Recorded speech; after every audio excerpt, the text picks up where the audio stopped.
action, going viral like a damn infection. Picking up traction, check the inflection. Woo woo woo, it's the health inspection.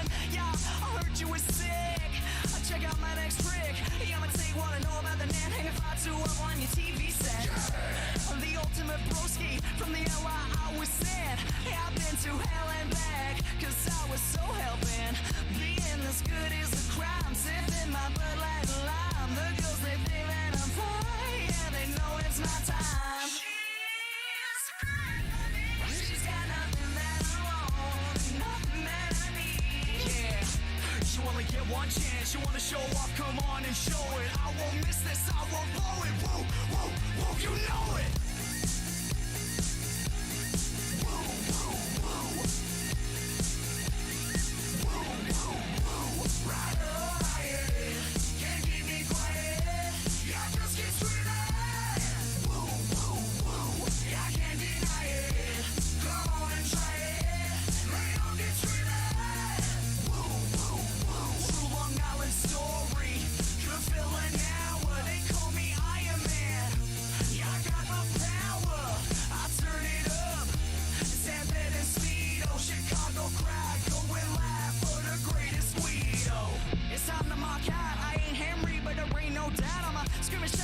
Get sore when we're going on raw, yeah, we're going in raw. Looking like a heel, but it's just a boot. Got me jumping all night, yeah, I'm bad to shoot. Always in the fade 5, I make the list move. Can't fade running wild, I collect the loot. Yeah, money in the bank, I step up for the slammy, I don't know who to thank. Who wanna swear on stage, I got this in the bag. You check the hashtag, you can never hold this swag. You can never be this styling, yeah. You can never catch my flow. I hit a whole crowd admiring, check my status. Are you serious, bro? She's so damn bad for me. She's got nothing that you only get one chance. You wanna show off? Come on and show it. I won't miss this. I won't blow it. Whoa, whoa, whoa, you know it. Can't keep me quiet. I just keep screaming. Whoa, whoa, whoa. Ride or riot. Can't keep me quiet. I just keep screaming. Whoa, whoa, whoa. I can't deny it. Come on and try it. Lay on get screaming.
Ladies and gentlemen, there we go. Ladies and gentlemen, it's me, Commander Radix, the one and only. Yeah.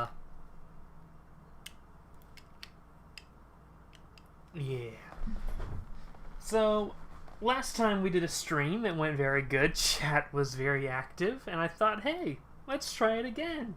And, chat was more active at the beginning last stream, so hopefully this isn't an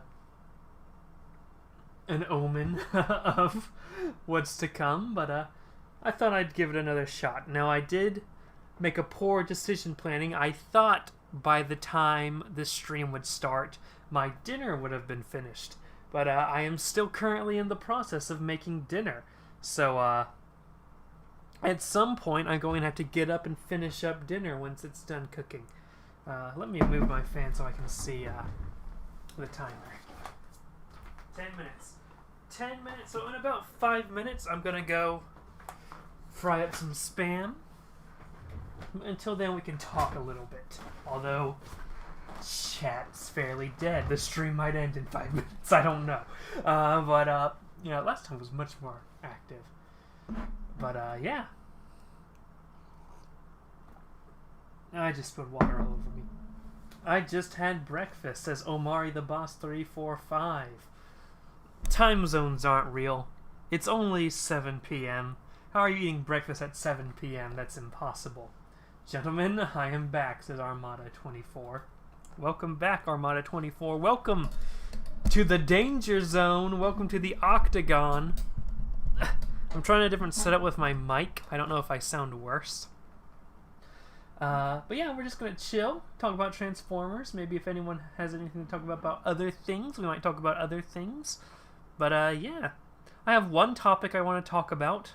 But I'll get through the generic, the beginning stuff. Last time we had more questions. Last time we had more stuff to talk about in the chat. But instead we have people talking to each other. 7 viewers though. That's a fairly high amount. Let me find one thing real quick on Twitter that I want. You know what? I did not shout this out on Twitter. Let me go do that. Where is my... Okay. Here I am. Let me go onto Twitter. Follow at PrimusPrime222 on Twitter. We live. Boom. And then I'm going to post it in the Discord servers.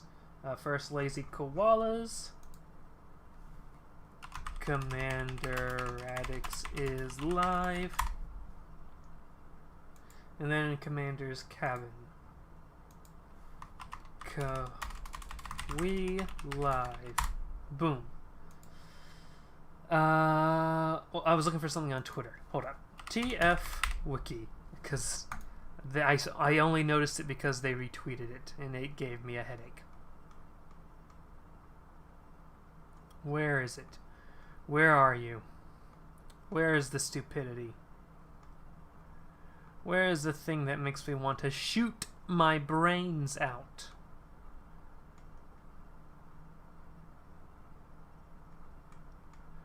Scrolling, scrolling, scrolling, scrolling. Taking a lot more scrolling than I thought it would. That's Nick Roche. That's Andrew Griffith. This is taking a while. Let me pull up chat real quick. Answer any questions then. Okay. I can't afford Twitter. It's literally free. You should do the Creating a Transformer show again? No. Last time went very poorly. I've said this before, I'll say it again. I did not like the Make a Transformer show show. Make a Transformer show. The Make the Transformer show live stream. Chat was very not cooperative in that. I would talk about what themes do we want to explore, guys, and then they would just give me plot synopses with like no justification for why that plot should exist in a limited episode series. It was just a mess. I do not intend on continuing that. Where is this? I know it's here. Okay, here it is.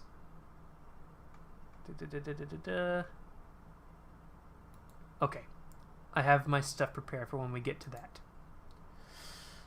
So I had an idea for a Transformers show where it's just very obscure characters as reject mercenaries, not an Autobot nor a Decepticon, just rejects playing devil's advocate.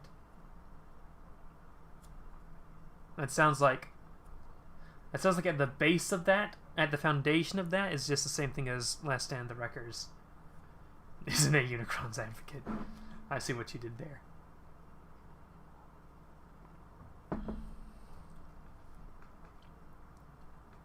I think we've seen so many times Transformers stories where it's like, oh, we're going to take obscure characters and do stuff with them.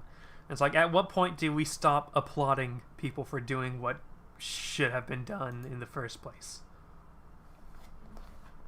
Music, that's one thing we were missing. What's a good background song?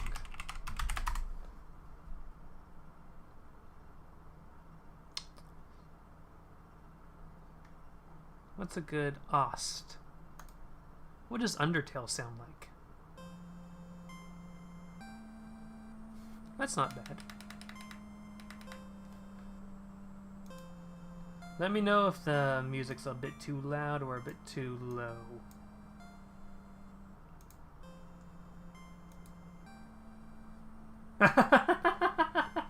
Twisted Ambition just DM me on Discord. Sorry to interrupt, but do you have me blocked?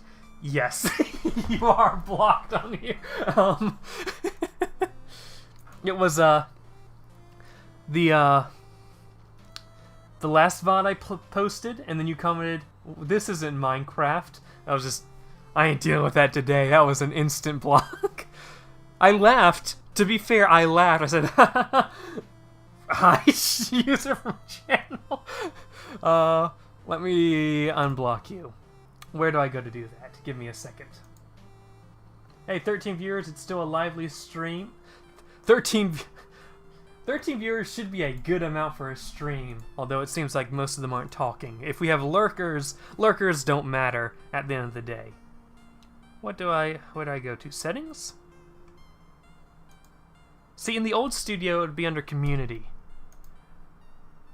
But it's not. Permissions? Community. Moderators.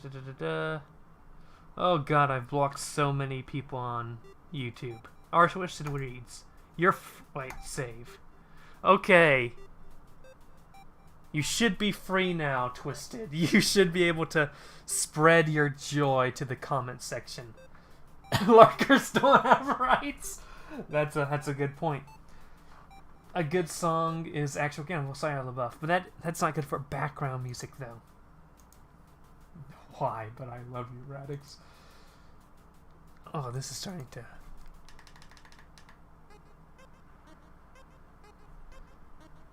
What's that first track called? Once Upon a Time. We'll use Once Upon a Time and see if there's like a 5-hour version of that. Oh, there's a 10-hour version of that. Let's do that. Okay. You have been unmuzzled, but I still lost my mod. I don't think r/Twisted Reads was ever a mod. But there. You're now a moderator for the channel. God forgive me for what we've unleashed. Would the Transformers Exodus book make a good idea for a movie? No. Just because I'm not a fan of adaptations. I want new things to be made. And an adaptation is literally the opposite of making new things. Big sad, big happy. Alright. We have a slightly slow chat, so let's talk about something I wanted to talk about Did you guys know... Oh, let's mute the music for serious Radix. Did you guys know that the most recent issue of the Transformers comics... Die Hard was an adaptation, okay? A lot of things are adaptations. Did you guys know that issue number 20, I believe it is? Yes, issue number 20 of the Transformers IDW comic series that relatively just came out, or it's the most recent issue. Did you guys know that it's racist? Did you guys know that it's racist? Did you know that the Transformers number 21 issue is actively hurting the black community? Did you know that if you're a black person and you read Transformers number 20, number 20, not number 21, did you know that if you read Transformers number 20, you all of a sudden lose all your civil rights? Well, what are you talking about, Radix? I can hear you say. What do you mean Transformers number 20 is racist? Well... Oh, rice is done. I'm gonna finish my dinner real quick. I'm gonna finish making that up. Let's speedrun dinner, guys. I guess I'll move the camera to... It'll be weird if I just leave. Alexa, change the lights to white. Okay. We're gonna do this. A little bit of this. We'll hide these.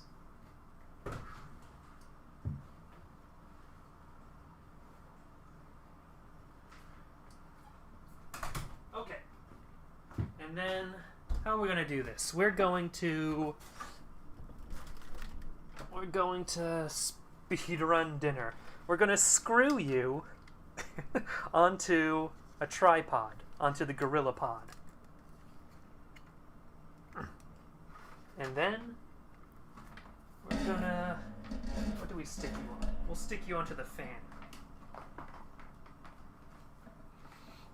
Speedrunning dinner.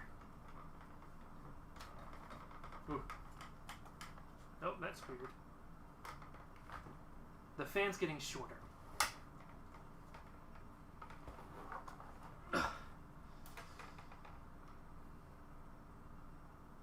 That's gonna be at waist height. That's strange. Let me get the mic over here. Oh, God. Here's the mic. Say hello to your little mic friend. Oh, God. And then we're going to try to stick you on the top of the mic.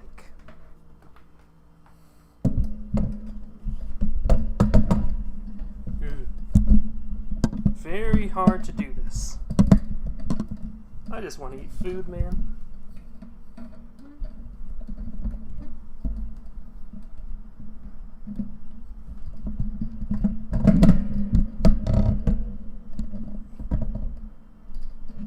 You may fall, but you know what? You'll just... Why do we fall, Bruce? So we can learn to pick ourselves back up. This is a weird angle. This is not going to work, because my stove is over there.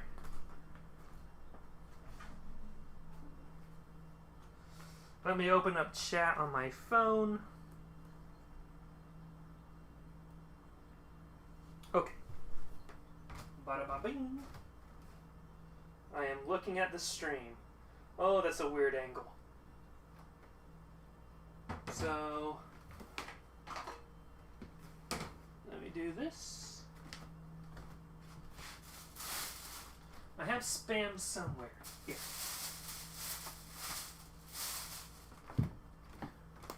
Reduced salt.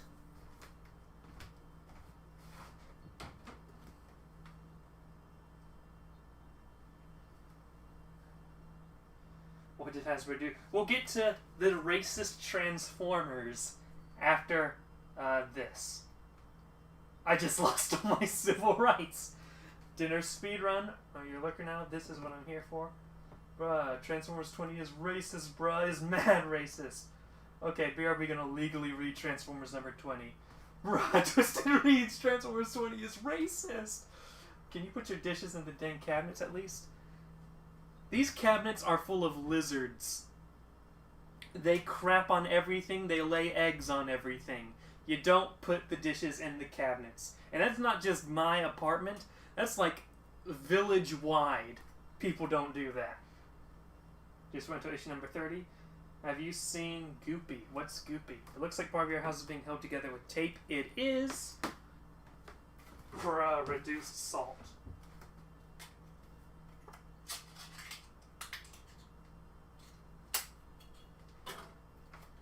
People are gonna bully me for making food. Why do you store lizards? It's not like we intentionally store lizards. It's just that in Okinawa, lizards get into everything, and like when you say, hey, people don't usually live with lizards just randomly entering their homes, and everyone's like, don't know what to tell you, man. We live with lizards here. It's like, okay.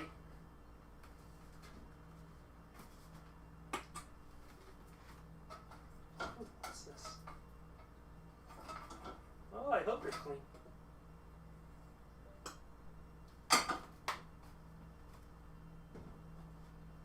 I store mine in only my blue jean pocket.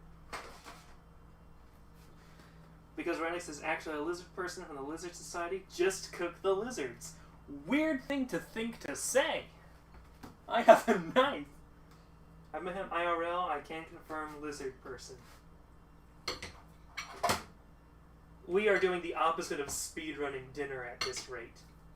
I want to get to the racist Transformers.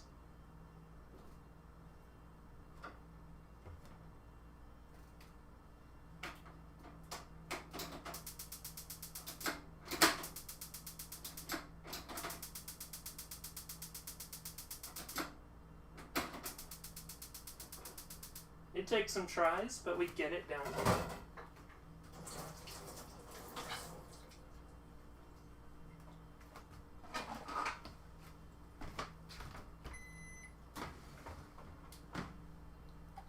Oh, God.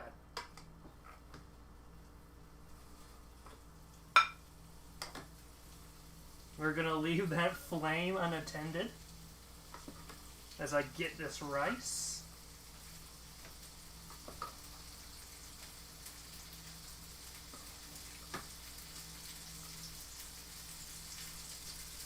Pray nothing bad happens behind me.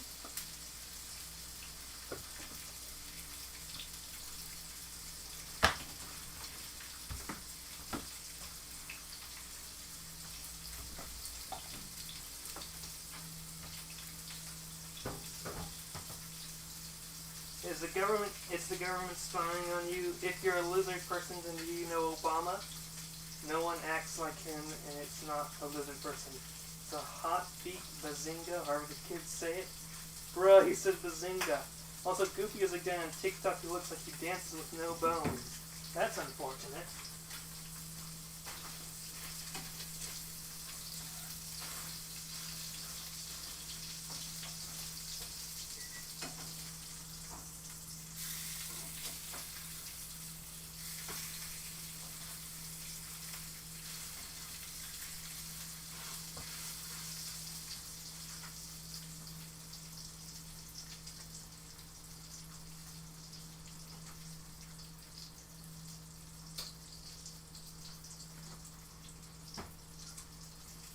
Thank you for the sub, Armada24. Love you, bud.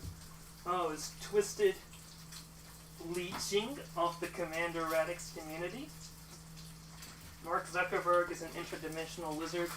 God, I hope so.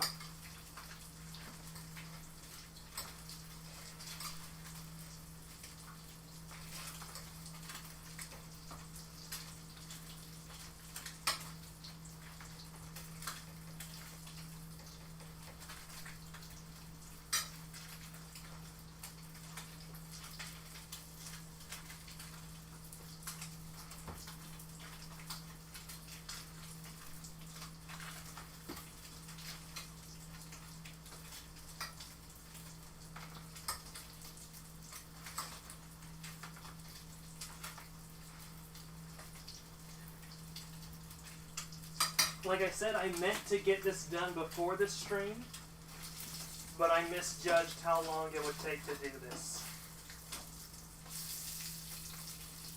Don't hate, man, just trying to get that bread.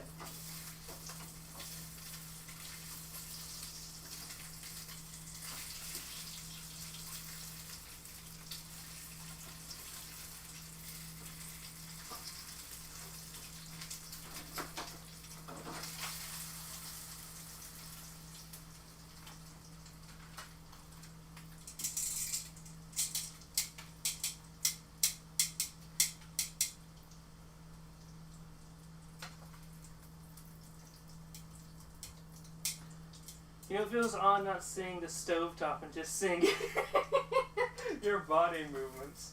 I'd imagine so. You know what? I think I'm gonna dice these spam slices. I would have done it earlier, but you know what? I'm gonna be adventurous.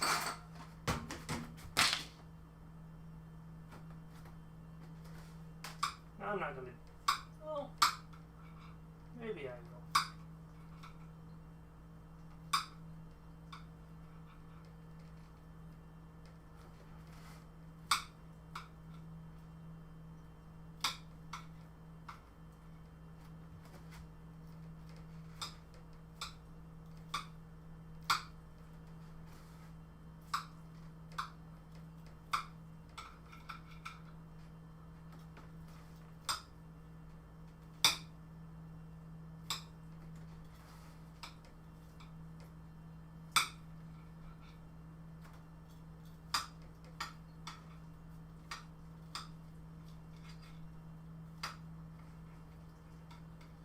Why are we freaking out over the tongs? That's a weird thing to freak out over.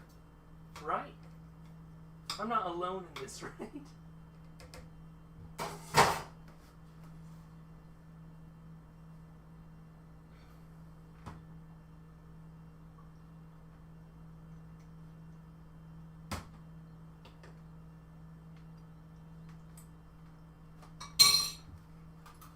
Actually, if it's diced, we can chopstick this.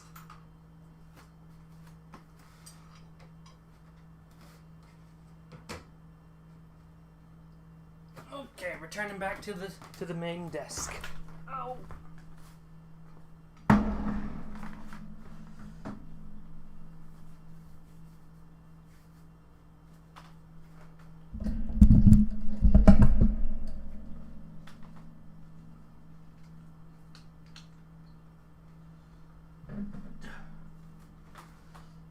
This is a weird detour that I did not mean to do, but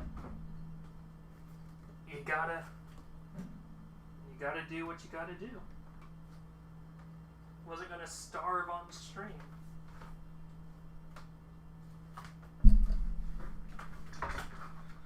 Alexa, change the lights to purple. Okay. Okay. Did you guys know that Transformers number 20 was racist? Let me... Okay. So let's have a discussion at dinner.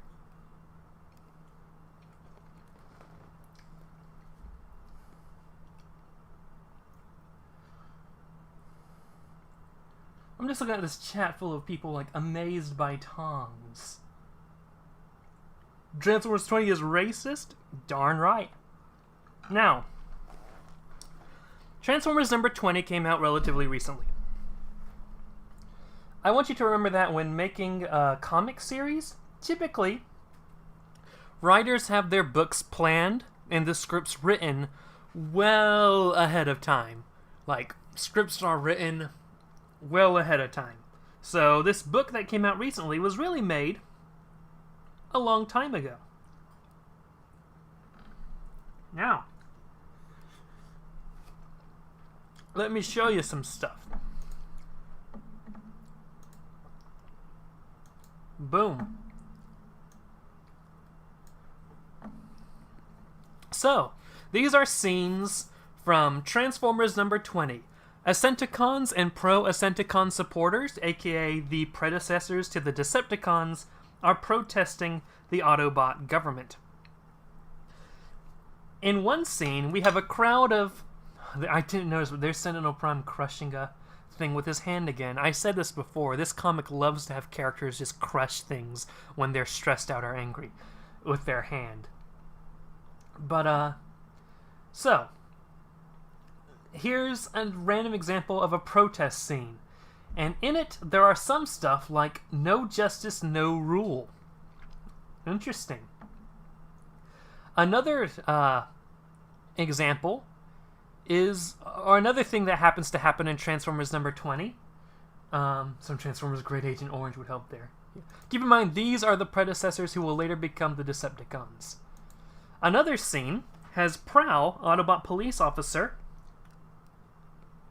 hold a Decepticon, hold a criminal at gunpoint for interrogation.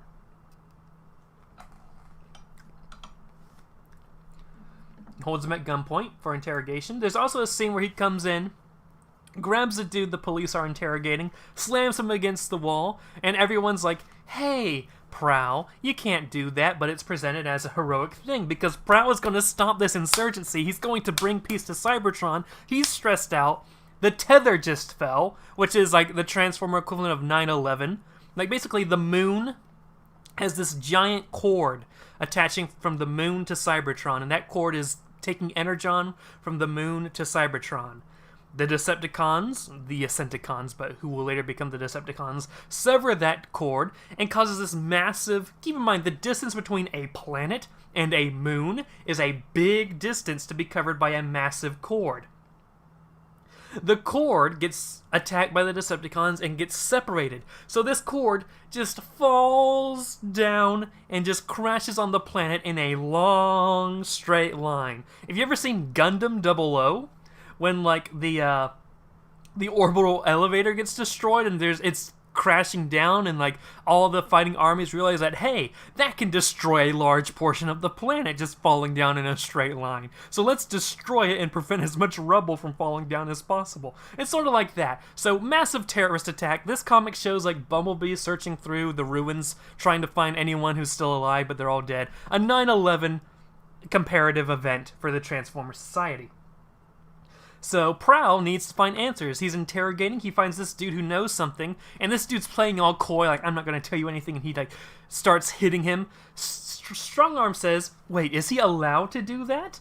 And then Nightbeat says, just watch, Strongarm. He's hurting, but he knows the limits. Watch, but maybe don't emulate, okay? The implication here being Prowl is crossing the line, crossing his jurisdiction, doing something illegal, but considering the circumstances, okay, and he's not going to go too far. So, those are scenes that happen in Transformers number 20. It comes out relatively recently, to which we get, wait for it, we get a woke tweet. That's right. Lily from Lesbian Deadlock, because why wouldn't it have lesbian in its name, says, hey, at Brian Ruckley, who is the writer of the Transformers comic, at IDW Publishing, so contacting his employers, basically, if you actually care about Black Lives Matter and about black Transformers fans, you need to recognize that what you wrote in Transformers issue 20 is actively harmful to black fans, and you need to do better. Do better. Don't you love it when they say that? Do better. What do you mean by Transformers issue 20 is actively harmful to black fans? Like, that sentence is amazing to me. Like, imagine you're a black person walking on the street, you see Transformers number 20, you're like, hey, I like Transformers, I'm gonna read this. You open it, a fist just comes out and beats you. A gun points out and shoots you. And they have to have a Black Lives Matter protest against Transformers. So, it continues. I haven't read this entire thread, but let's explore this thread together, you and I, at the end of the world. Because this is a long Twitter thread, by the way. You've invited a comparison between the Ascenticon protesters and that of the Black Lives Matter protesters through using the phrase, no justice, no rule. So that goes to here. Because I believe like one of the Black Lives Matter protest slogans is no justice, no peace. Then, you then continue to portray Prowl as the character we're supposed to be rooting for, as he is actively breaking protocol and assaulting someone during an interrogation. Let me mute my mic real quick. They're doing a village-wide announcement.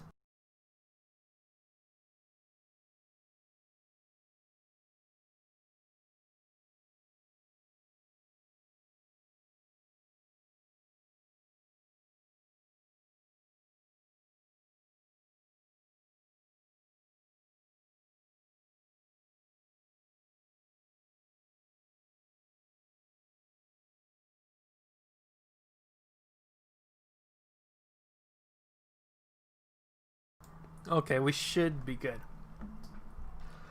And assaulting someone during an interrogation. You have him track down another riser, point a gun at him while he is prone on the floor, and tell him that he's going to tell the police where every one of his friends are so Prowl can track them down.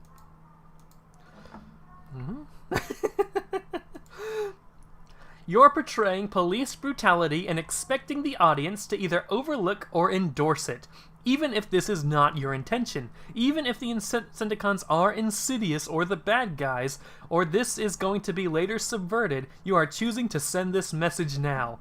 Art does not exist in a vacuum. To expect your readers to conveniently forget real-life events as they read is absurd. To use the struggle of real people fighting for the right to not be murdered by police as a morally debatable plot point in a comic about alien robots is bad. Don't you love that simplification of bad in all caps? You owe your black fans better than this. And if you are not prepared to be conscientious,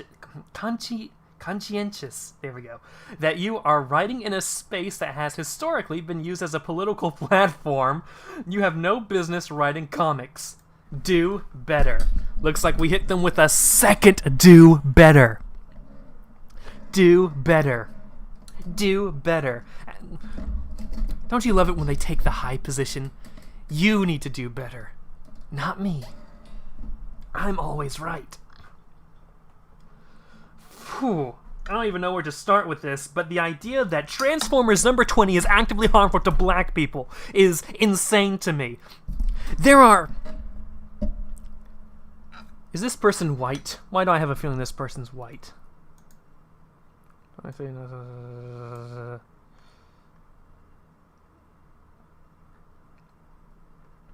I'm going to assume white, because you know what? Black people have bigger problems to deal with. Black people don't.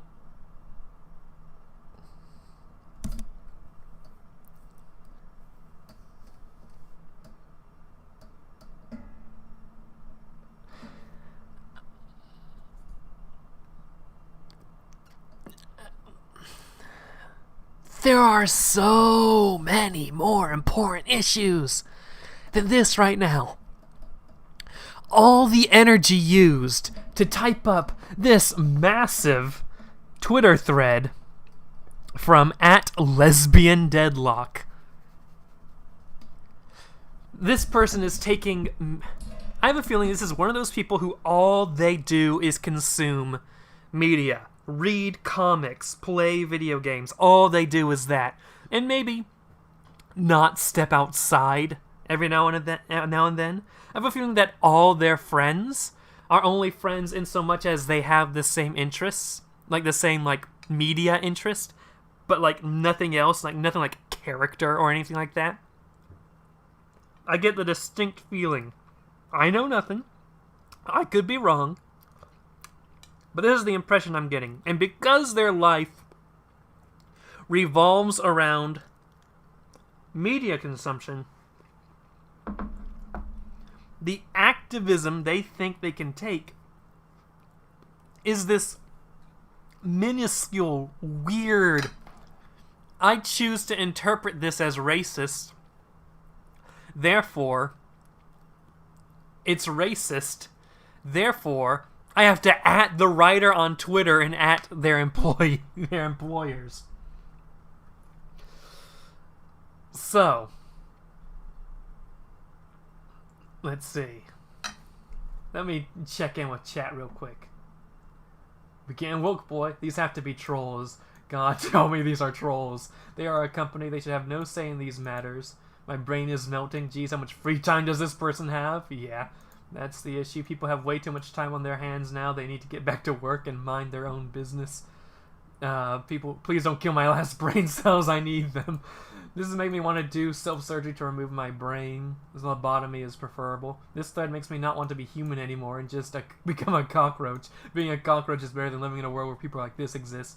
You don't need to look past his name and tell me what kind of person he is. Lesbian deadlock. They believe they are standing on the Mount Everest of morality, when in reality... they're in the Marianas Trench and looking down at the regular people from below. The only way I see this being actively racist is if the comic was walking down the street, giving white cookies and hitting colored people on the head with a rolled Transformers comic book number 20. This person took the time to make this whole thread and not once they thought, hey, maybe I should at least look up how long this comic took to make. I feel like the internet has given spineless people way too much confidence. Chat and I are on the same page on this. Now... what else was I going to say about this? Oh, I was also going to say, obviously this was written well in advance. If the villains of a comic book make you feel a bit uncomfortable with the side you're supporting,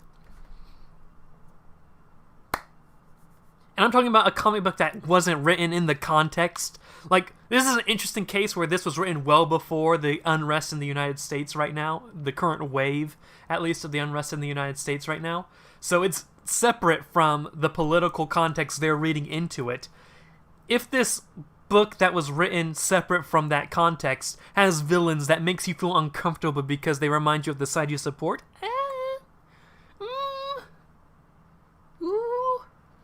you might want to be a little bit careful there.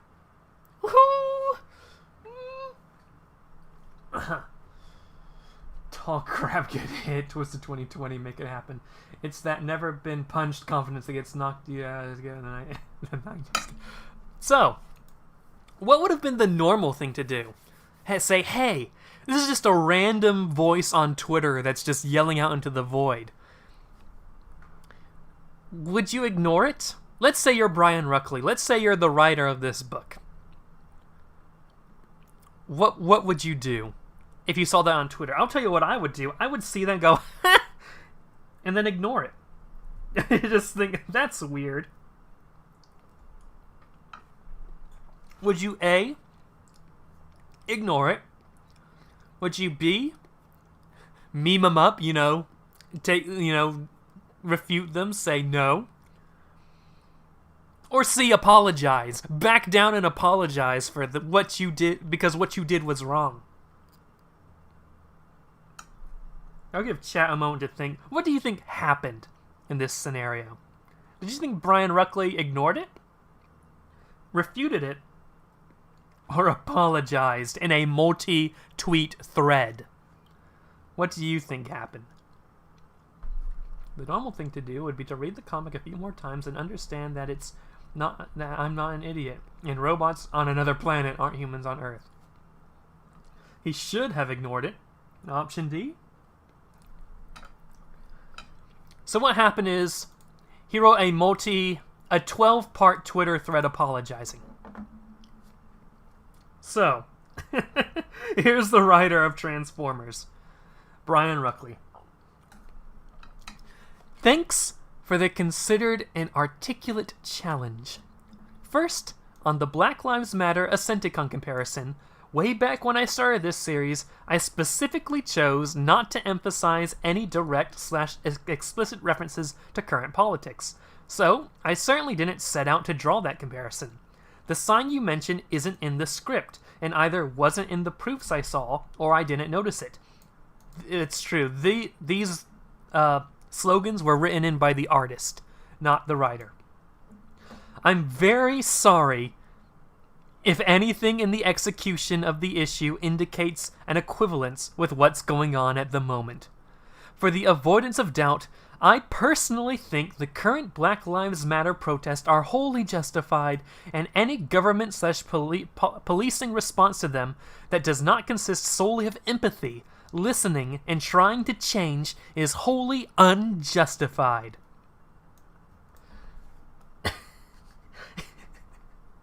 So not only are we apologizing, we're also saying, hey man, I stand with you. It's not like you were about to throw me under the bus and report me to my employers the moment you interpreted something that I did not intend. I'm on your side.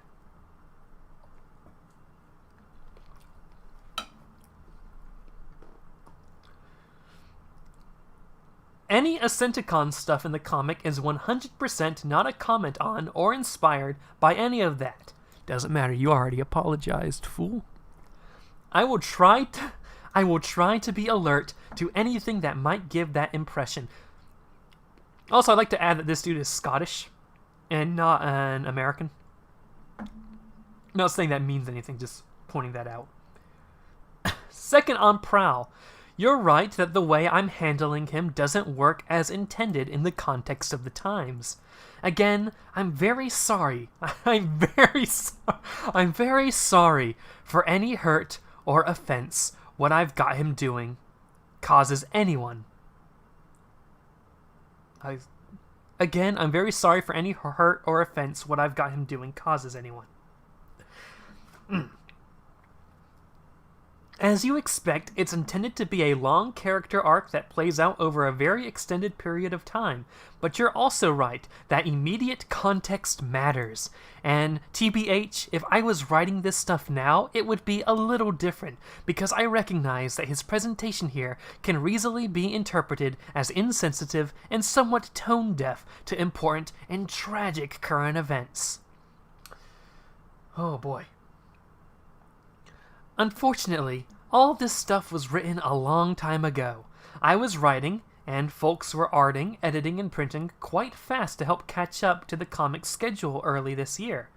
And then coronavirus hit and pushed everything even further away. As a result, there have been a lot of scripts and issues in the bank for a while now. So anything written with an awareness of the current protest won't actually see daylight until the very end of this year or early next, and hopefully won't have specific parallels given my aim not to do that. Normally, being so far ahead on production would be a good thing, but now not so much. As I say, my handling of Prowl in particular would be a bit different if I was writing it now, but hindsight's 2020. I am more than happy, though, to undertake to try to be careful and do better going forward, just as I hope many people are now. Don't worry, guys. He's gonna do better.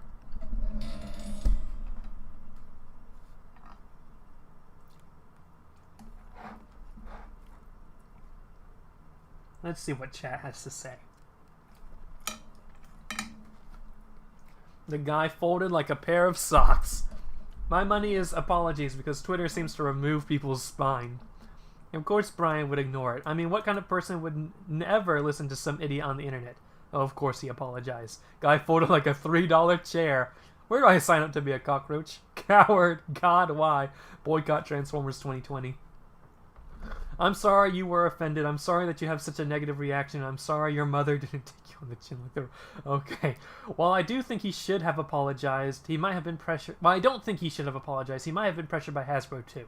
Or he might have been pressured by IDW, considering she added IDW publishing. He handed off that blame like a pro. It's just pure stupid. But as the man named Bearded Expense has said, whatever. Is the dinner good? Oh, it's spicy. I think the reply was, thank you for handling criticism like a champ. Oh, look at this guy. I appreciate all this sentiment, but I honestly don't feel that you needed to apologize for this. As an African fan of the franchise since childhood, the IDW comic showed a great side and that Cybertron life was filled with corruption. Yada, yada, yada. Jazz current position isn't favorable, of course. I'm an idiot. I kept writing Jazz for some reason. Prowl.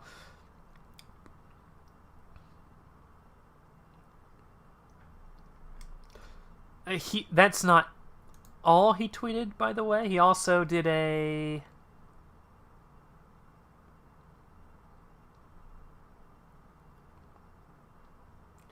Yeah, talking about the schedule. Categorance knows what's up. And of course the Transformers Wiki retweeted it because of course they would. So ladies and gentlemen, we've got an apology which confirms Transformers number 20 is racist.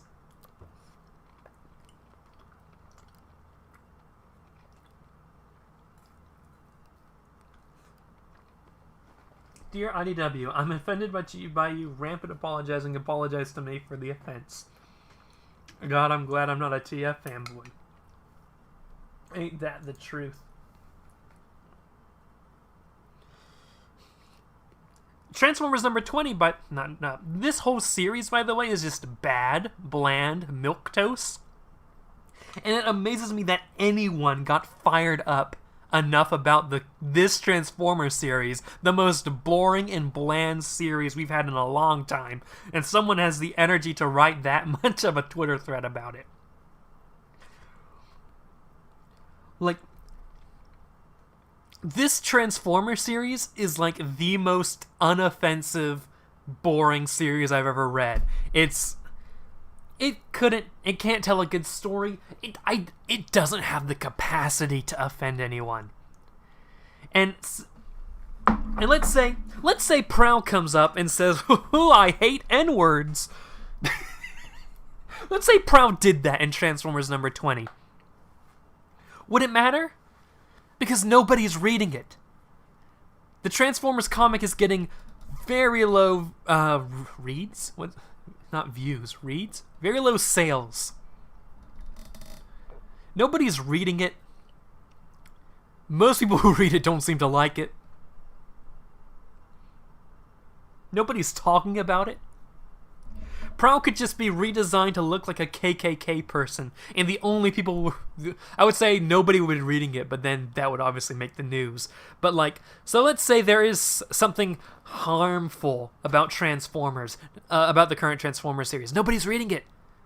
You can't have a harmful message if that message isn't going to anyone. It's... It's incredible at how fired up someone got over that. Get a life! Your name's Lesbian Deadlock. That's weird, right?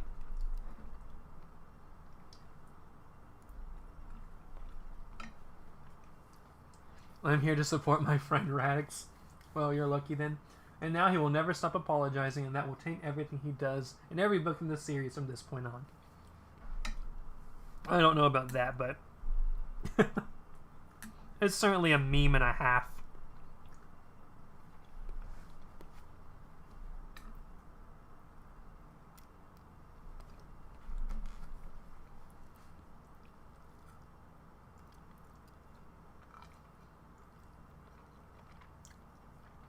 If you ever meet someone named Lesbian Deadlock, keep your distance away from him.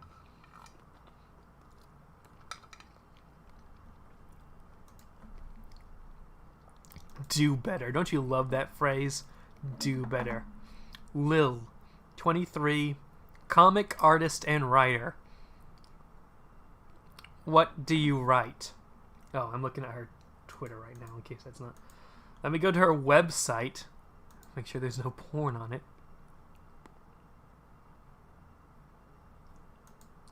Lil, comic artist and writer who is moonlighting in the Transformers fandom.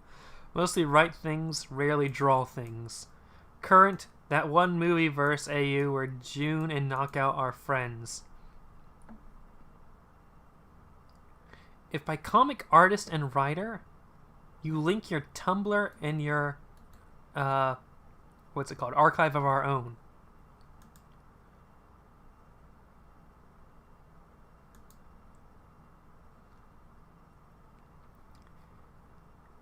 It sounds to me like you're a fanfic writer.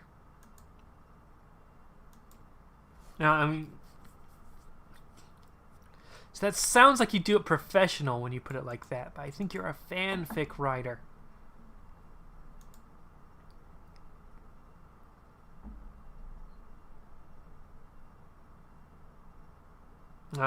Minors do not follow 18 plus. Or at least we're keeping the children away from her. Because you know you're about to get cancelled. Can we get the sorry, you're cancelled video? Hold up.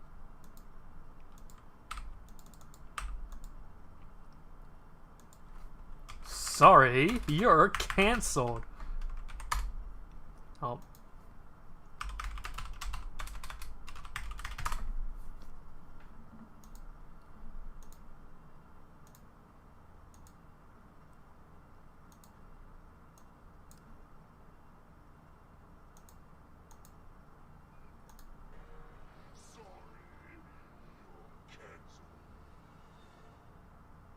There you go. Sorry, you're cancelled. You can't just say do better and expect it to actually be done better. I think this one would be one of those hybrid people and has to be called by their preferred pronouns. Oh. Okay. Let's be real here. Cancel culture is stupid, and what started out as a good thing just became a weapon of destruction for anyone and anything. Just got here. Well, David Idowu, you missed how Transformers number 20 is racist.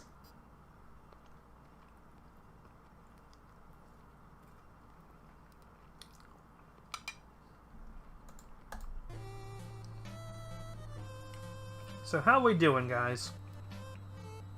that was the main topic I wanted to talk about.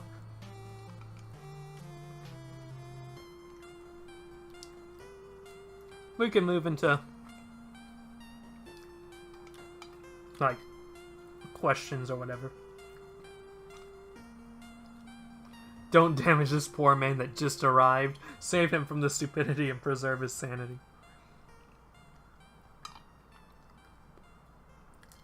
It just amazes me that such a boring comic somehow got caught up in being called racist.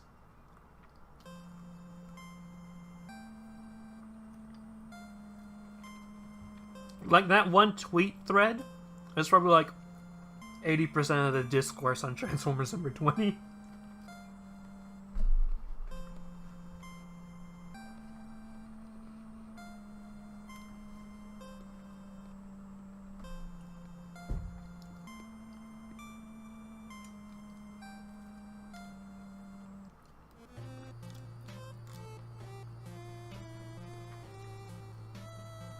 So what up, guys?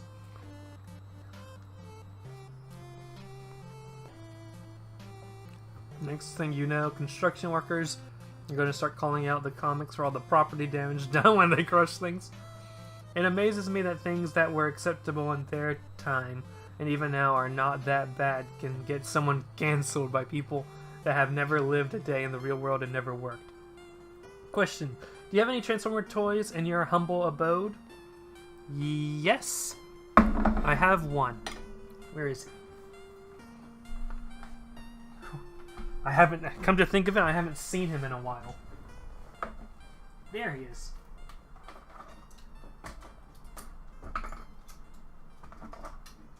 If I can get him. I think I just accidentally turned off my monitor. That's not Fly. Okay, this is the dude I got. This is all I got. Little Bumblebee. Little Bumblebee from his buddy Lays. That's right, called it. If Unicron died, would Primus also die?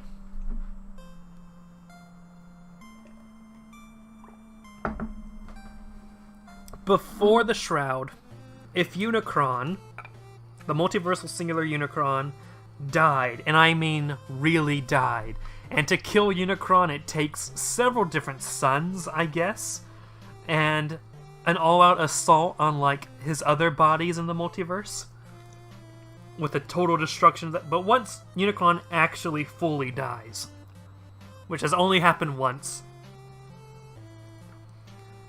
he and Primus cannot... How do I say? They're both supposed to be dead.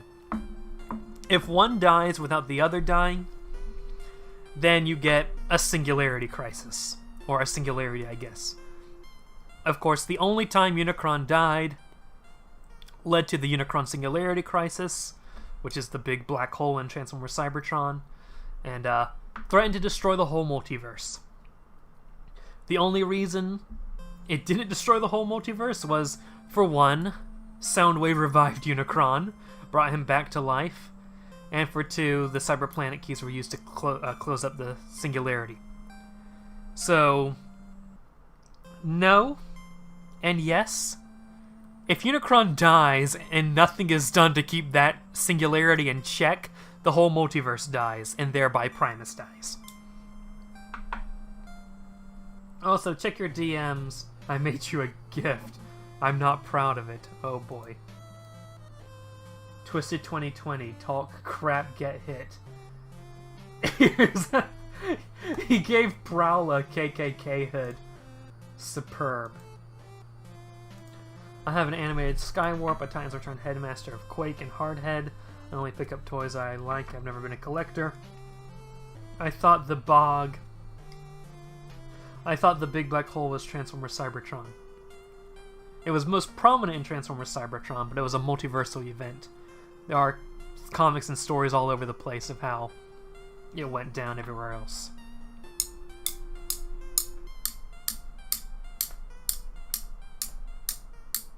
And if Primus dies, it's very hard to kill Primus because he exists simultaneously in nearly every universe. but an incident can happen where, like, enough Primus bodies in a cluster of universes die simultaneously. That leads to universes collapsing, but of course he has bodies elsewhere, so he'll survive. The Knights of Cybertron in a nutshell. There are a lot of different Knights of Cybertron. The most prominent Knights of Cybertron that gets called Knights of Cybertron the most would be the generation of people who, in the IDW universe, the first IDW universe, after the Guiding Hand War, a group of Cybertronians followed their example. Wait, after the Guiding Hand War? Yes, after the Guiding Hand War, the next generation of Cybertronians studied what they could from the Guiding Hand, and then made Paradise, according to the legends, and then left Cybertron to spread this enlightenment to the stars. Anyways, man, gotta bounce, gotta get a bottle, make for the offspring, and be nice and get the wife breakfast. Alright. When Mind White blew up Cybertron Transformers Headmasters, what happened to Primus? That's exactly what I'm talking about. Cybertron got destroyed, Primus died, at least in that body, even though he exists simultaneously elsewhere. Primus dies, led to a collapse of the universe, and somebody... It wasn't Vector Prime. It was either Vector Prime, the Chrono Architect, or the Creator, or someone else, I can't remember who, tried to make that universe survive by taking a lot of neighboring universes and combined it into it to, like, sort of give it stability. And ultimately, that's why Master Force is so weird. It's why there are so many different conflicting origins for Devil Z and the Godmaster Transtectors, because multiple universes with different origins merged into one. So you'll have conflicting things. You'll hear conflicting things about Devil Z and Godmaster and God Messenger and that stuff. I want to see more stuff covering Vector Prime. He seems like the most sympathetic of the 13 Primes. Sub to r/Twisted Reads, Twisted Out. Okay. Oh, cool. Does Primus respawn in another universe after his death, or is that piece lost forever? That piece is lost forever. Like, Primus exists in most universes. It's the same Primus, he's just spread out. And if a universe gets destroyed, that piece of him is gone, but he's still alive. And likewise, when a new universe is created, a Primus exists that occupies that. The Primus still exists in that new universe, occupying that place. Like, for example, let's say let's say the Classics verse got destroyed. Primus existed, a part of Primus existed in that universe. Classics verse got destroyed, but then the Regeneration 1 universe was born in its place. And the Regeneration 1 universe did not exist before the Classics universe got destroyed, but when it came into being with all of its history spawned in, part of Primus always existed in that universe. Is that why Wheeljack came back after dying in the movie? I think there's a story about how Wheeljack came back. That does not explain... The universes being merged doesn't explain Wheeljack. There is an explanation for why Wheeljack is alive. I just don't remember what that was. So Primus has multiple bodies, but one body? I mean, one sentience, one mind? Oh yeah, he has multiple bodies, but he's one person. They forgot he died. There's a reason Wheeljack came back. Yes, one mind. The thing is, Primus and Unicron are opposites.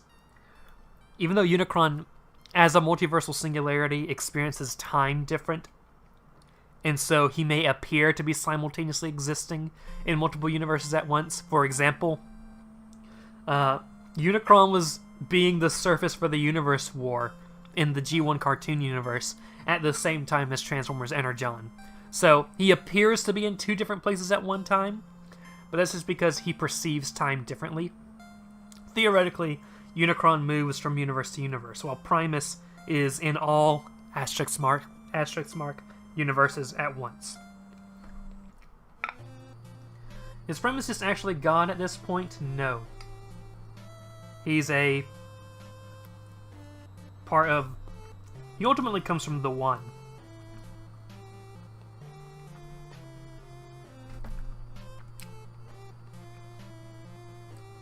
I guess it depends on what you mean by God and what you interpret God to be.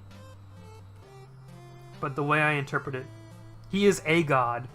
Well, he is close to a god, I would say. So let's say the third impact style end of the world happens on Cybertron. So even if Cybertron dies, he technically doesn't become part of the... He technically doesn't because of the multiversal singularity. Yes. So like if a Cybertron blows up, Primus still isn't dead. To kill Primus, all Cybertrons have to blow up simultaneously. It's much easier to kill Unicron than it is to kill Primus.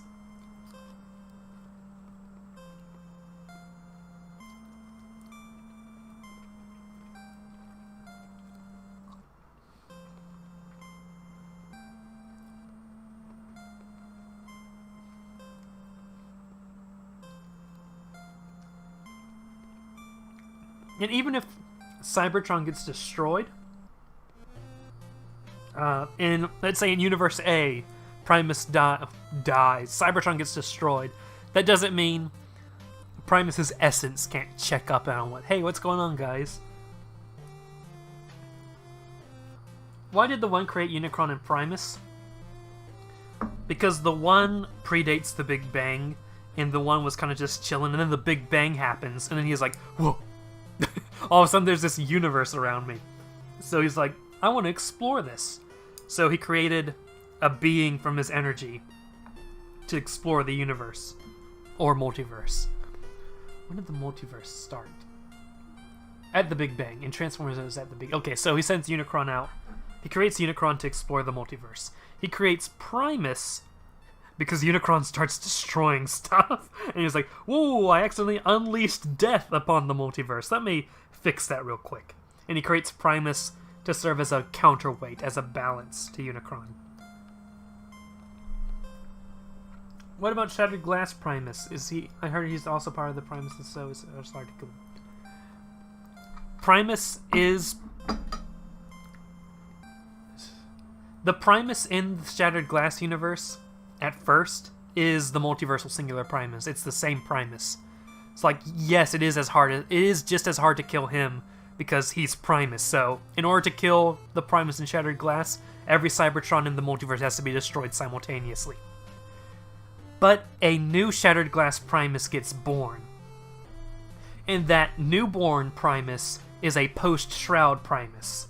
So the native Shattered Glass... Is native the right word? The new Shattered Glass Primus that gets born as a result of the Shroud is a post-Shroud Primus. And as a post-Shroud Primus, if you kill a post-Shroud Primus, you killed a post-Shroud Primus. Like, he's not a multiversal thing. He's just, there's a Primus in that universe. He's not tied into anything else in the multiverse. So, Shattered Glass Primus, the second one, the one born after the Shroud, you can kill him normally. He's just as hard, I would assume he would be just as hard to, like, kill, like, for example, Unicron. You can defeat Unicron. You can, like, blow him up, but he will still, like, retreat and, like, slowly over time rebuild himself. So I would assume the same thing would happen to Primus. It takes an extraordinary amount to destroy one of those in the long term. Forever, permanently. Unicron seems like wasted potential. He could have built his own version of the 13 and had his own race of planet-surfing pirate Transformers like it was hinted with Armada. Can't the One just destroy Unicron? I wonder. We haven't seen the One destroy anything before.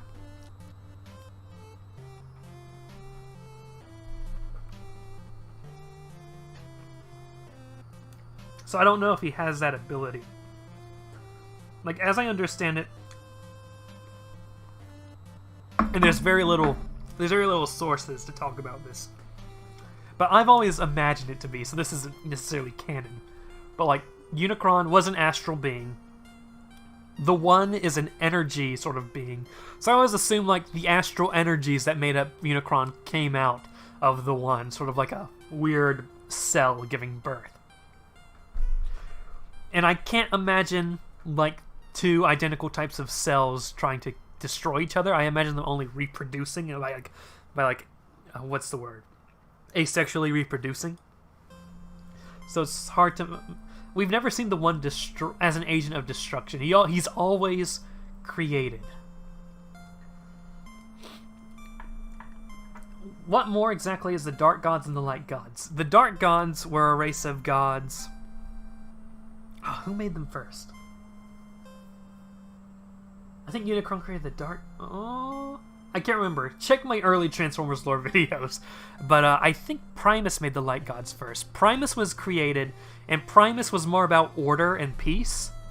And so Primus, historically, looking at his history, has always been one for creating stuff.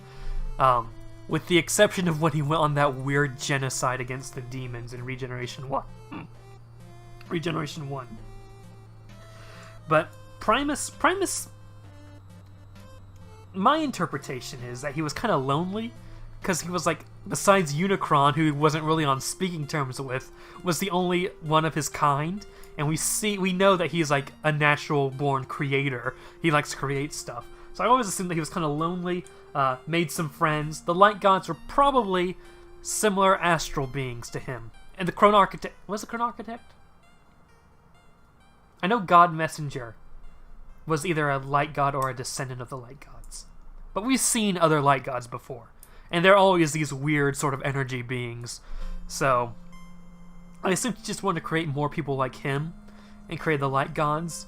Unicron appears to have made the Dark Gods second. Maybe he created them in retaliation against Primus. Because Unicron likes to destroy. And then he attacked. I believe all the Light Gods and the Dark Gods died when Unicron first attacked Primus. Well, God Messenger and God Master left. They weren't part of it. Of the first battle. They were off on Earth.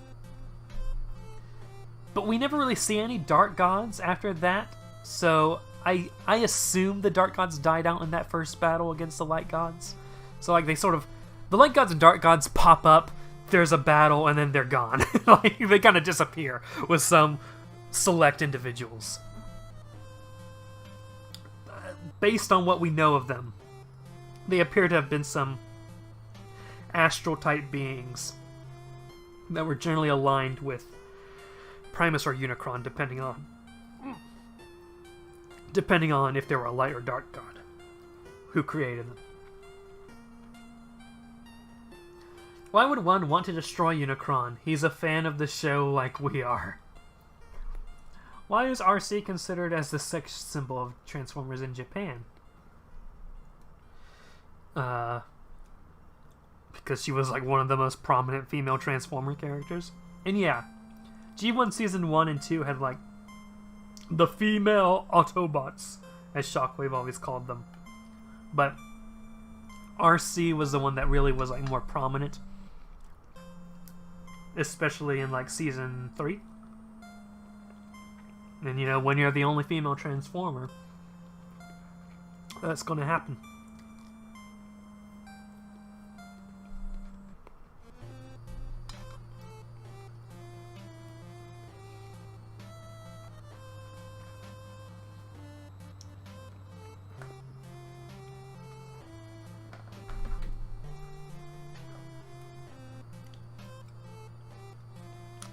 Okay, do we have any other questions?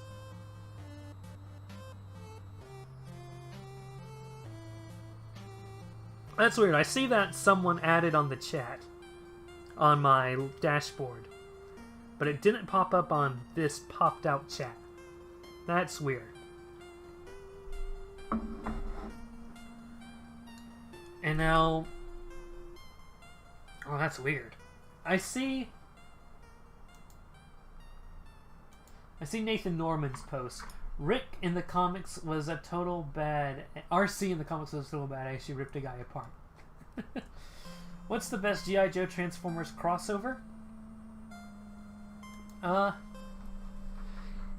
Here's the thing. I'm not necessarily too much of a fan of direct crossovers in so much as I am a fan of a actively interactive shared universe. So when I always think, yeah, G.I. Joe Transformers, they belong together, but what I think of is like the late IDW 1 universe, where they just casually crossed over because they shared the same universe and were more interconnected. So let's just label the entire IDW universe and let's leave it at that. If you mean like what is the best concentrated miniseries of G.I. Joe and Transformers, that's the best crossover, that's a bit harder. The Devil's Due, is it Devil's Due? The one that had multiple sequels, at least gets farther enough beyond just the initial G.I. Joe meets Transformers. The, is it Dreamwave? Which was the one that was like set in a pseudo World War II timeline? That one was cool, but a bit confusing at times. The Marvel one is a little bit weird, especially when it's very tricky as to where you place it in the Transformers comic reading order, and it is almost impossible to fit into the G.I. Joe comic reading order, because a lot is going on with G.I. Joe at that time. Who's the unluckiest Transformers character? Maybe Primus. He was tricked by the One into an eternal war against Unicron, and then all of his efforts to bring balance to the universe turns out it will only lead into a black hole that's going to destroy everything. And then not long after that, he gets shredded into a post-Shroud era. Primus's whole life, and when you think about it, the main meta plot of Transformers was all in vain. The whole point was this struggle between Primus and Unicron, and the Transformers needed to beat Unicron. And it's like, hey, surprise! Primus was being tricked this whole time. Turns out if the Transformers actually kill Unicron, the multiverse is about to be destroyed. That's something they never really addressed. Was after the Unicron Singularity Crisis, after they sealed up the black hole, the characters who knew more about the multiversal plot should have sat down and said, okay, we've been fighting this whole war to take down Unicron, but it turns out if we take down Unicron, the multiverse dies. What are we going to do about that?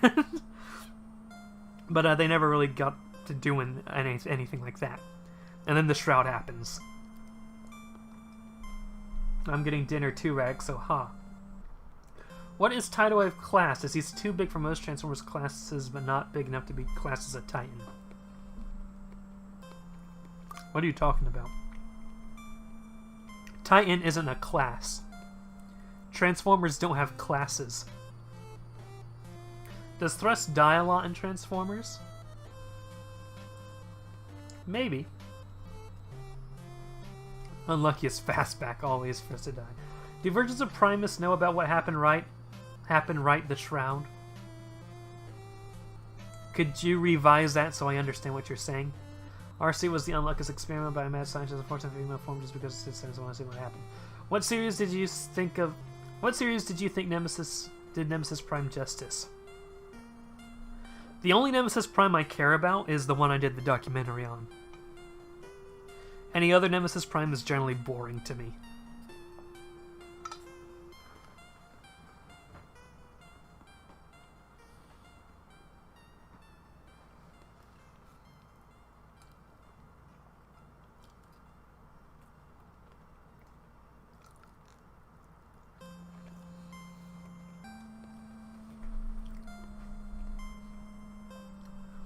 Why did IDW hate Outback so much? First they killed him off and then turned him into a corrupt cop. I think they hated him, they just used a minor character to fulfill a plot role. Do any versions of Primus know how the multiverse was pre-Shroud? Do you mean, do any of the post-Primuses know of how the multiverse was pre-Shroud? Is that what you're asking? And if that's the case, unclear. The answer is unclear. Because post-Shroud,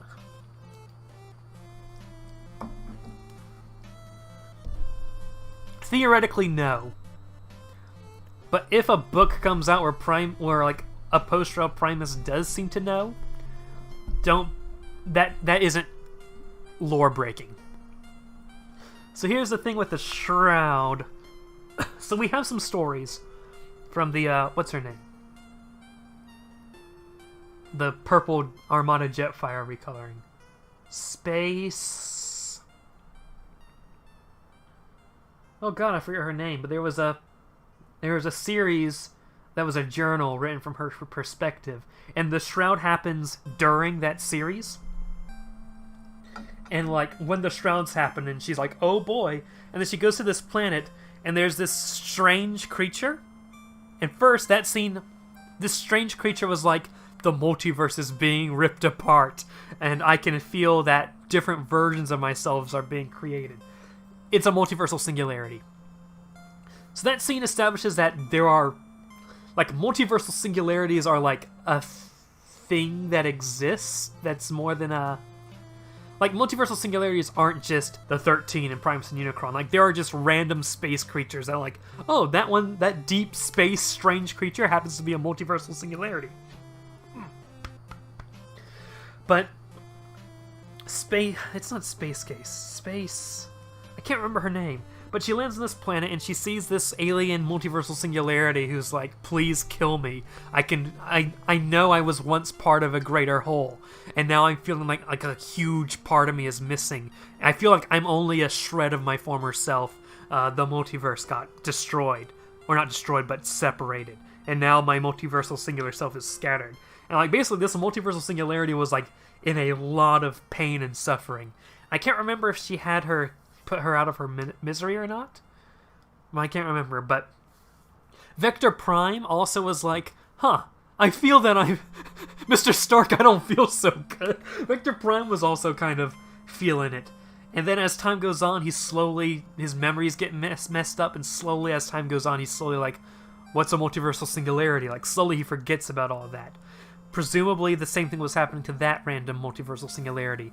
So theoretically, immediately after the Shroud, the multiversal singular people were like, yeah, I kind of remember. Then as time goes on, they slowly forget more and more. And by this point in time, they should not remember. I never really see good Nemesis Primes per se. I guess Scourge and Nemesis Prime from Armada were... Well, Scourge isn't Nemesis Prime. And one with the Dimension Hopping Soul and Nemesis Prime was good too. Like I said, the only one I cared about was the one I made the documentary on. Tideway from Armada was a huge spaceship, well, as big as a Transformer City. Oh, so the size of it. What you're describing is something that doesn't exist in the lore. Like, Transformers don't give names to different don't give class sizes to different Transformers based on their size alone. So, is there still a multiverse without singularities, or is the multiverse just gone? Good question. Space Warp, that's it, Space Warp. Good question. Theoretically, the multiverse still exists. It's just...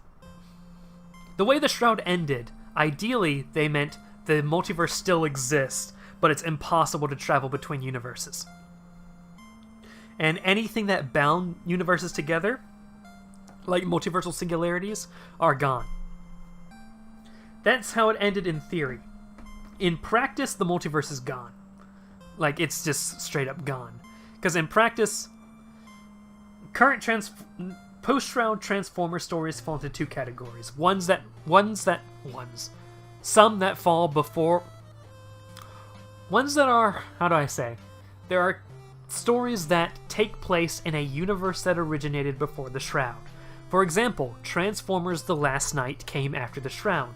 However, it's part of that movie universe which originated before the Shroud. So it's technically pre-Shroud, but they're allowed to do some weird tweaks here and there, like with Quintessa. There's also like the 84 comic that's coming out that's technically a post-Shroud book, but it's taking place before the Shroud. So technically 84 is pre-Shroud. Technically. And then there's the completely separate from the Shroud, like the Bumblebee movie, like Cyberverse, the new IDW continuity. They were born. New continuity is born after the Shroud that have no ties to the Shroud. those continuities are allowed to do whatever they want with a concept of a multiverse. For example, Cyberverse does its thing with its own multiverse, but that multiverse is not the multiverse, the capital M multiverse we knew before the Shroud. So, anytime you hear about the multiverse talked about in post-Shroud stuff, isn't the multiverse we knew. The multiverse we knew, technically it ended with the multiverse still existing, but for all intents and purposes, it's gone. I'm going to do what's called a pro-gamer move. I'm learning more about Transformers lore from you than McFeely's. Well, McFeely does Transformers the basics. He's here to introduce you to the basic concepts of Transformers. My stuff tends to be deep lore stuff. I think they both have their value. I think they both have their values. McFeely doesn't agree. McFeely doesn't like what I do, but whatever. Who are the worst primes? Like, I hate Sentinel Prime and Rodimus Prime, but who in the lore was the worst prime and why?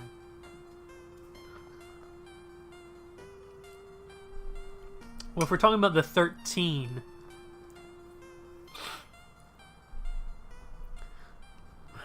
Megatronus, the Fallen, was pretty bad.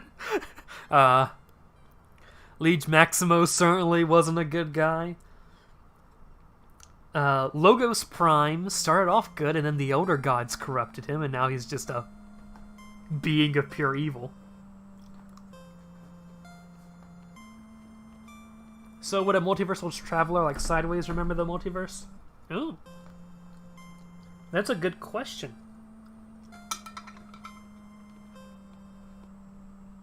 We don't really get to see people like Sideways and their reaction.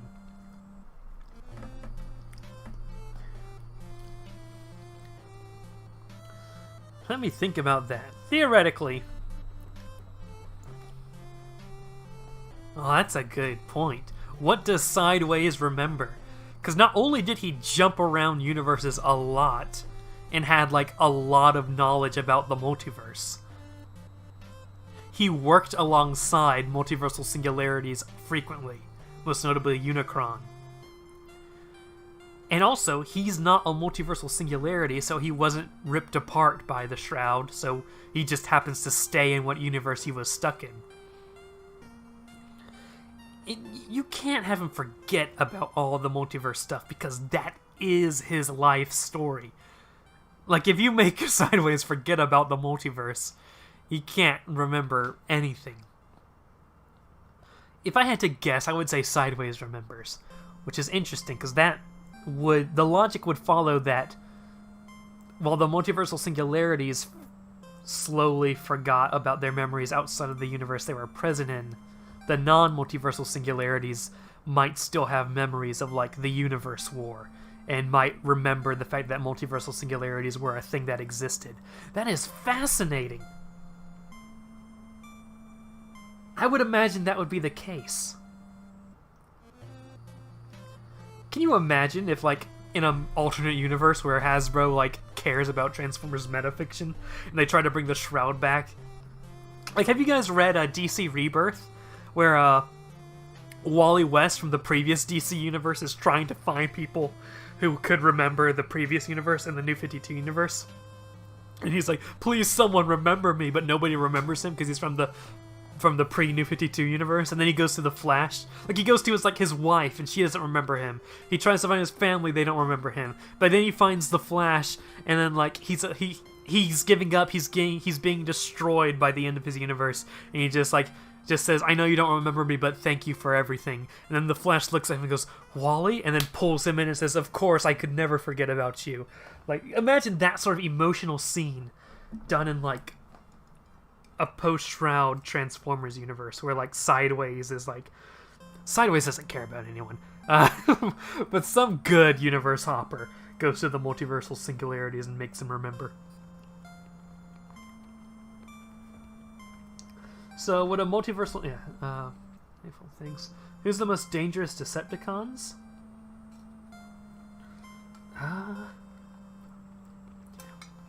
Unicron Trilogy Megatron wanted to destroy the multiverse for a time.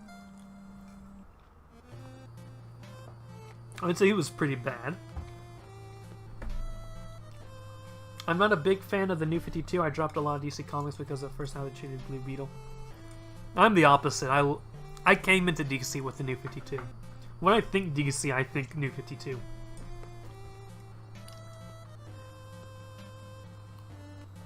Theoretically, Sideways would probably be stuck in between realities after the Shroud. You know, that one reality in between universes Cybertron introduced. Well, that's not where he was. What was the last universe Sideways visited? Is he still alive? I'll be honest, the Sideways video was made years ago.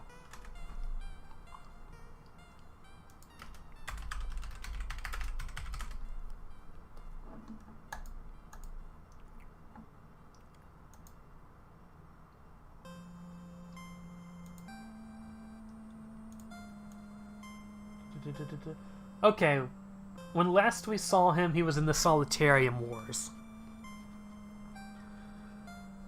So, Sideways, the main Sideways is probably in the Generation 1 Japanese cartoon timeline universe. So Sideways is in the Japanese... At last we saw him, at least. It was Japanese G1 cartoon.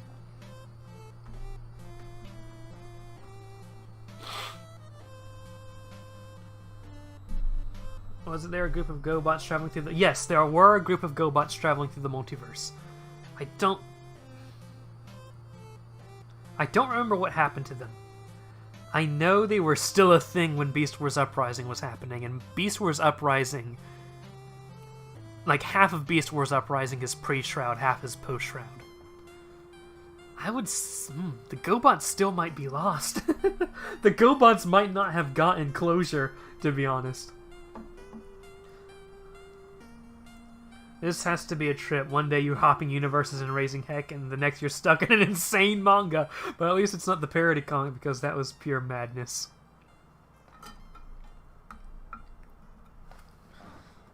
Although a large portion of that parody comic happens in that universe. Did Japanese G1 get affected by the Shroud? Yeah, everyone got affected by the Shroud. The very nature of the Shroud means everyone got affected by the Shroud. Any piece of Transformers fiction before October 2015 got shrouded.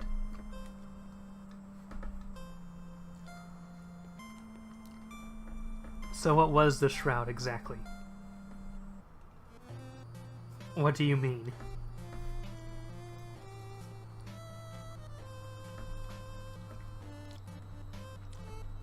The Shroud was when Nexus Prime used the Star Saber and the Terminus Blade to cut apart the fabric of the multiverse. Like what happened during the show. Nexus Prime took 2 magical swords and cut the multiverse apart. I don't know why, but every time we talk about the Shroud, I think of the streamer. I don't know the streamer.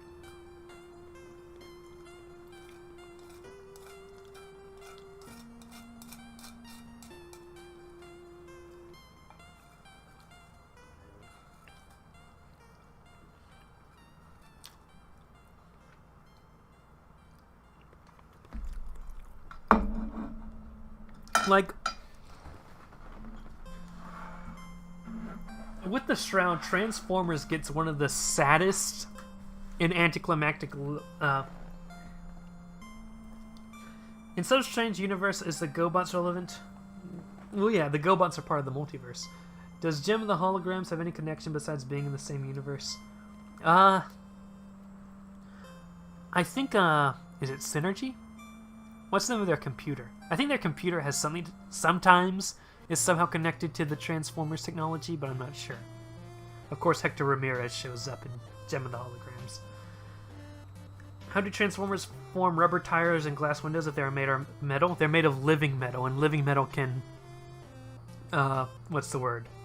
Emulate the matter of rubber and glass and stuff like that. According to the Bumblebee movie, the GoBots does exist, at least as toys. Bumblebee is post-Shroud.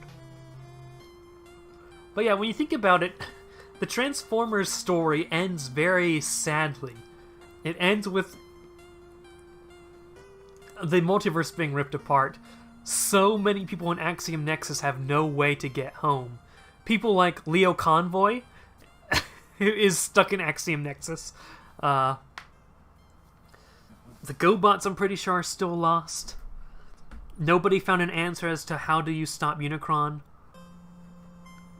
It ends very depressingly.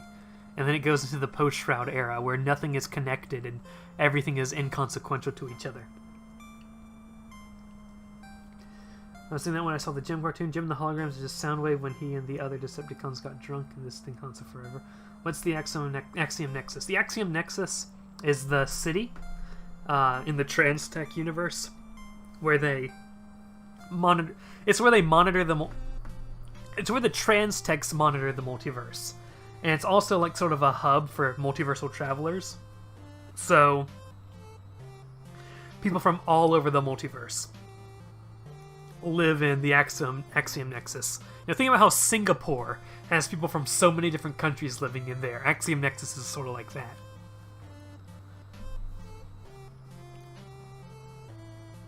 Let's see if I can find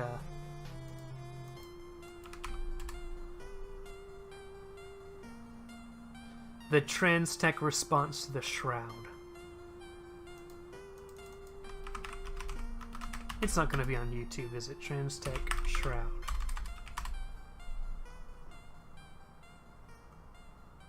Of course not. That may go to Rook, Axiom Nexus Reporter. Not Room, Rook. Axiom Nexus Reporter.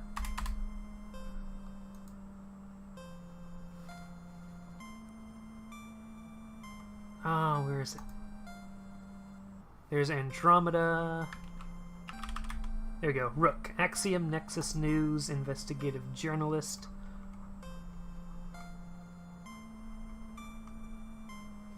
And we can...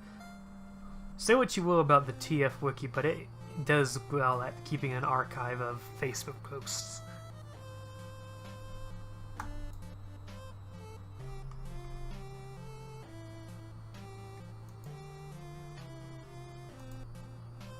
Let me pause this. Ah, where's the video?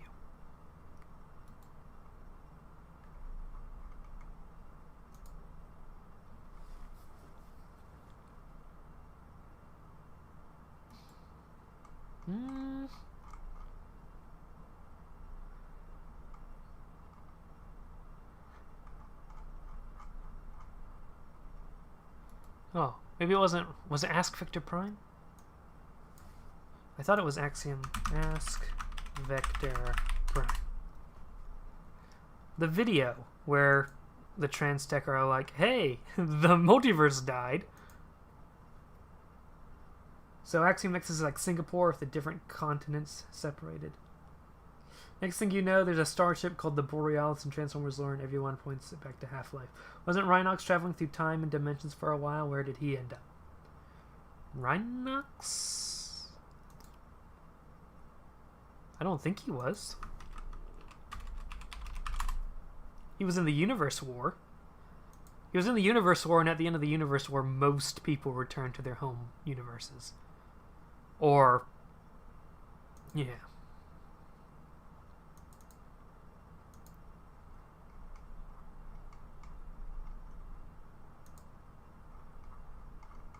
Ah, where's the video?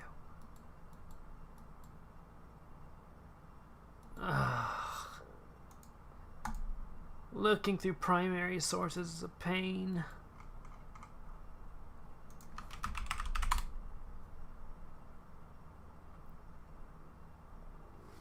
Rook.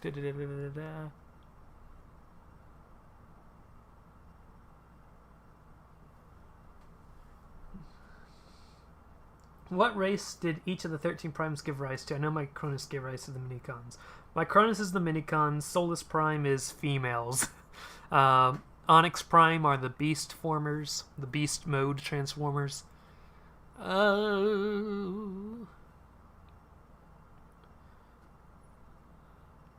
think those are the only ones who gave birth to specific... Liege Maximo gave birth to the Marvel Decepticons.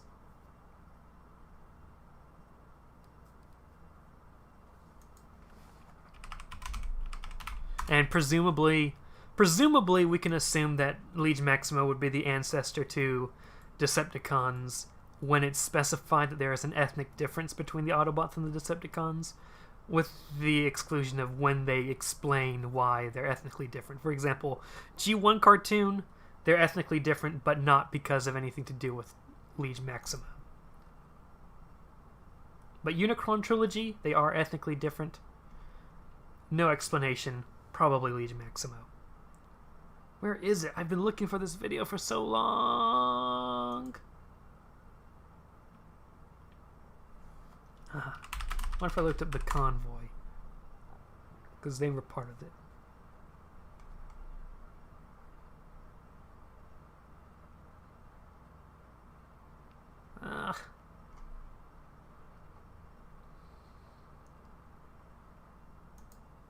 Let's look up Trans-Tech Optimus Prime. What's the most powerful Transformers weapon ever made? Starsaber seems pretty powerful, along with the Terminus Blade if it can rip apart the multiverse.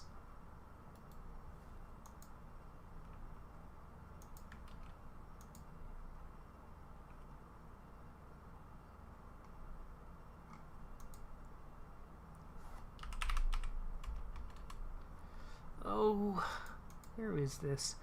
Axiom Nexus live coverage, October 29th, 2015.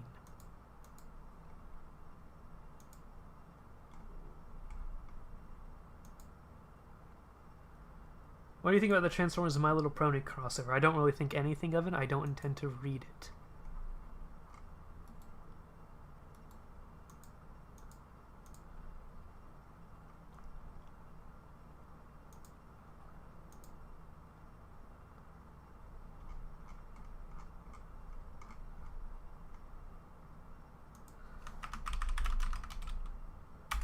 Oh, why is it taking so long to find this clip?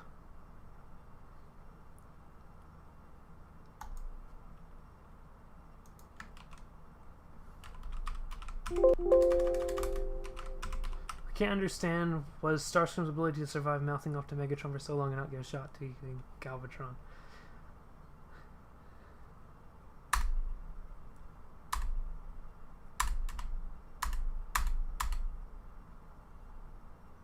Okay, here it is.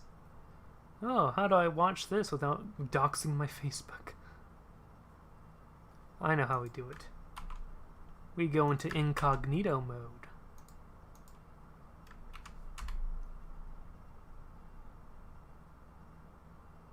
Oh. I can't. Oh. Ba-boom.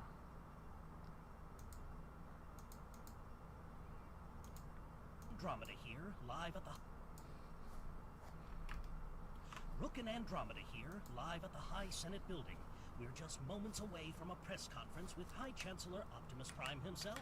The subject has yet to be announced, but rumors abound that the government will, at long last, fully acknowledge the Shroud. I can only assume that ANN's tireless coverage of this disturbing phenomenon had some part to play in this announcement.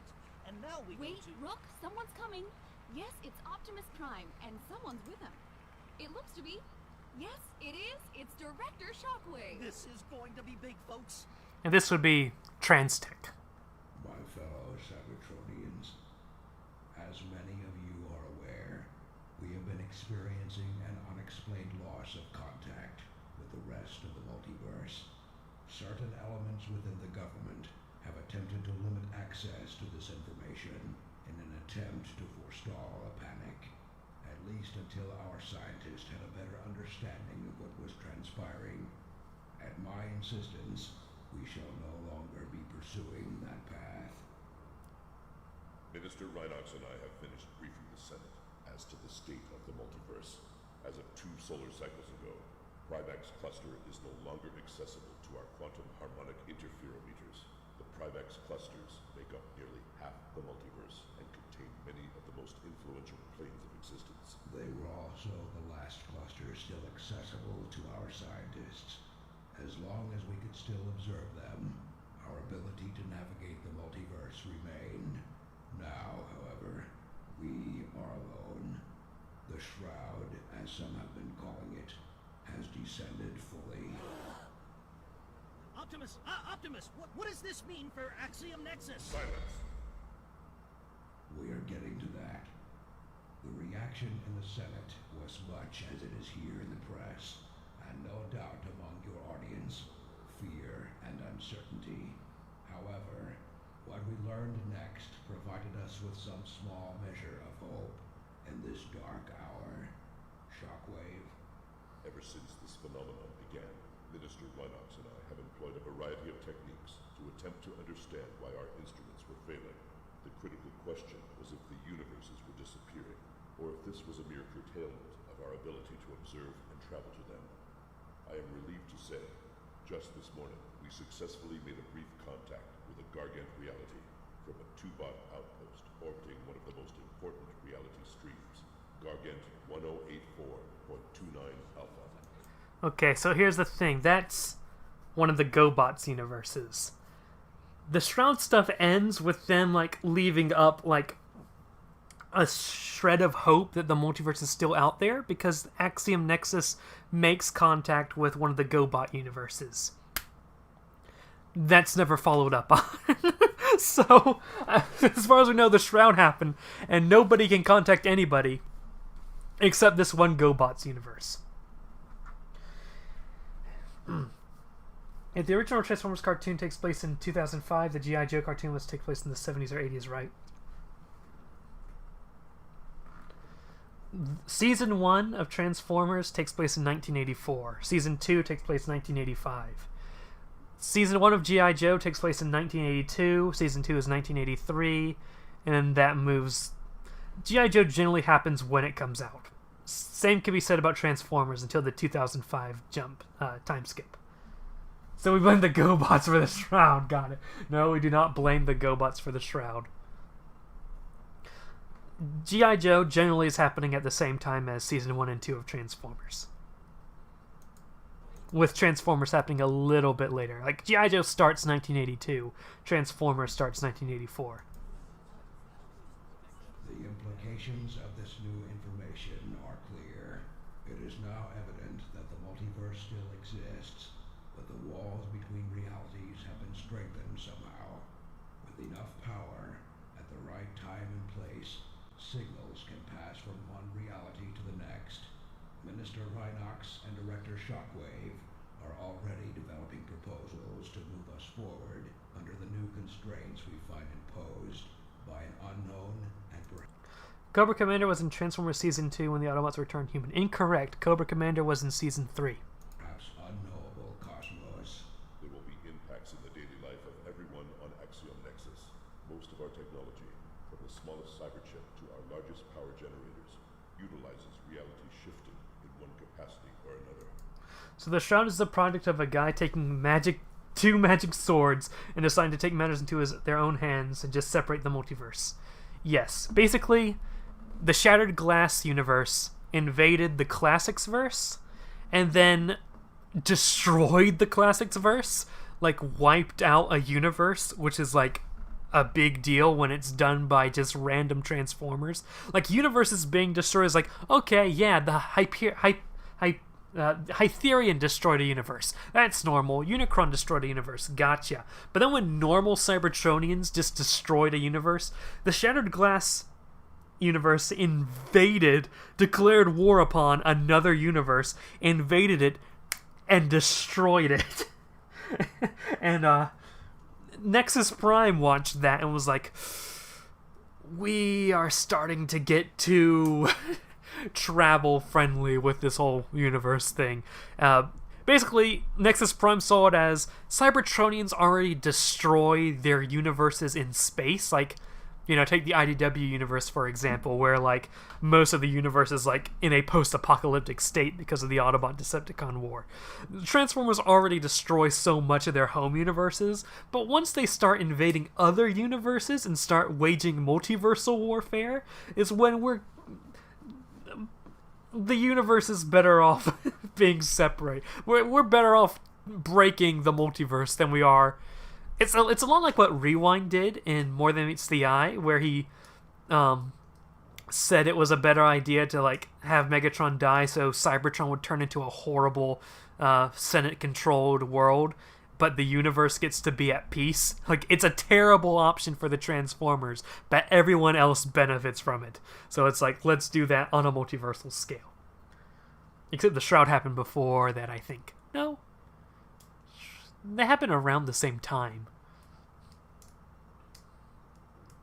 No, because Elegant Chaos happened... Okay, so I guess More Than Meets the Eye came first.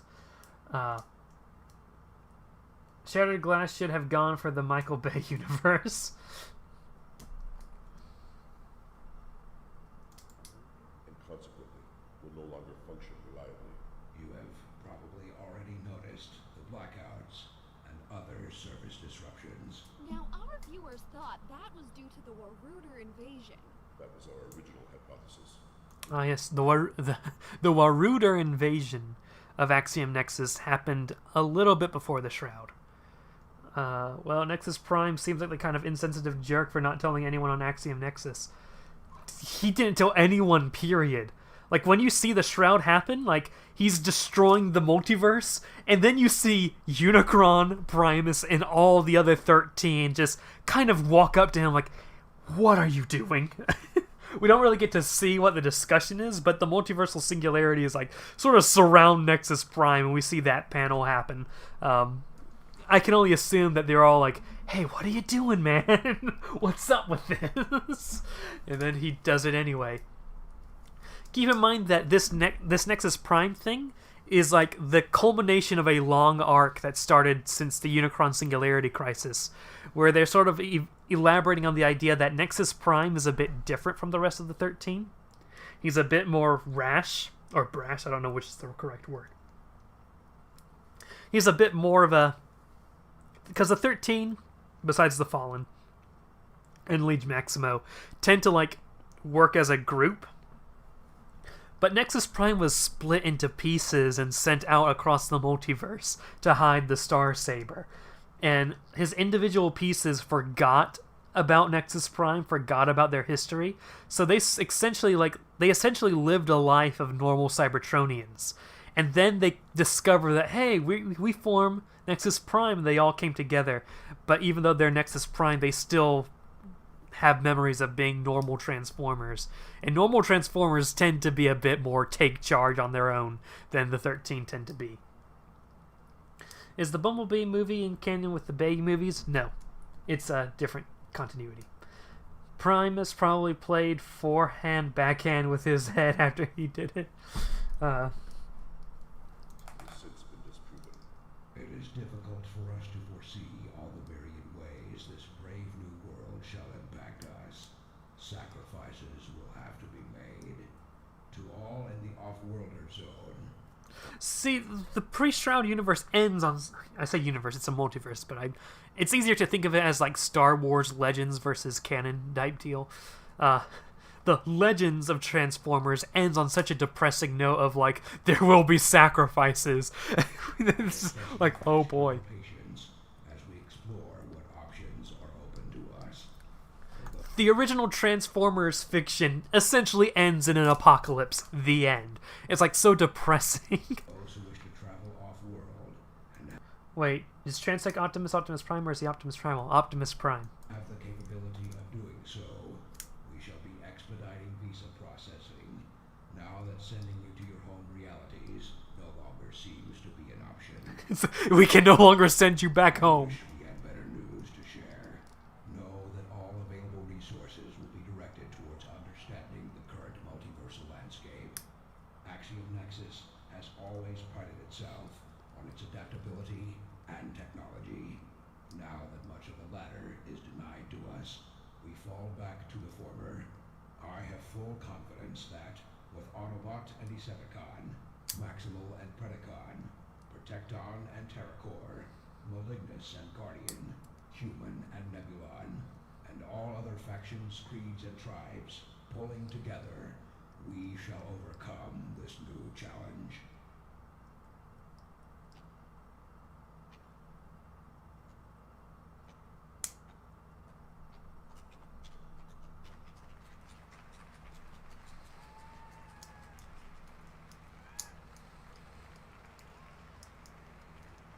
It's like, hey guys, this sucks. Well, you know, we're gonna have to deal with it. Questions in an orderly fashion. Yes, Rook. Are you telling us that you still have no idea why the Shroud has descended upon us? The term Shroud is both melodramatic and inaccurate. You haven't answered my question. Well observed. Next. Yes, Andromeda. Now, is there any way to retrieve our people from the outposts orbiting these distant realities? We are doing everything we can to bring them home. I believe this is a solvable problem, given adequate resources. Oh, so this is just another excuse to raise taxes so the government can consume an ever upwardly spiraling amount of our energon and mineral wealth? No, the word excuse implies disingenuity. Our increased resource requirements are imposed upon us by outside factors beyond governmental control. That is all the time we have. Someone that crowd sounded way too excited. It's a new world. We are, for the first time in millions of stellar cycles, alone in the multiverse. What does this mean for you watching at home? Only time will tell. Stay tuned to ANN to... Vector Prime? Yes, friends, I'm back. And I have quite the tale to tell. And that goes into a Ask Victor Prime page. But yeah, some of the crowd sound way too excited. But yeah, such a depressing end for Transformers Legends. The Legends Transformers. And into the canon. Someone get that mecha drink.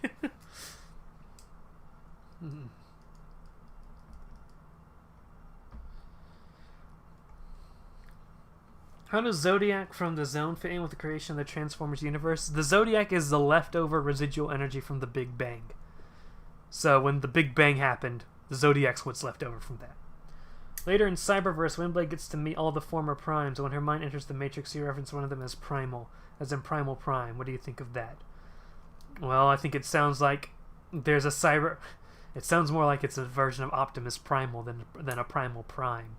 But, sounds like Cyberverse is doing whatever Cyberverse is doing. I don't... First of all, Primal Prime isn't even a... Primal Prime became Sentinel Maximus, so it's completely unrelated to the pre-Shroud. So basically, in a nutshell, the Shroud is Devilman Crybaby Evangelion-style biblical ending where it's end all life for the betterhood of Cybertron. Well, nobody dies from the Shroud. But, it ends the story. It ends the tale. It ends Legends Transformers, if that's the nickname we're calling it.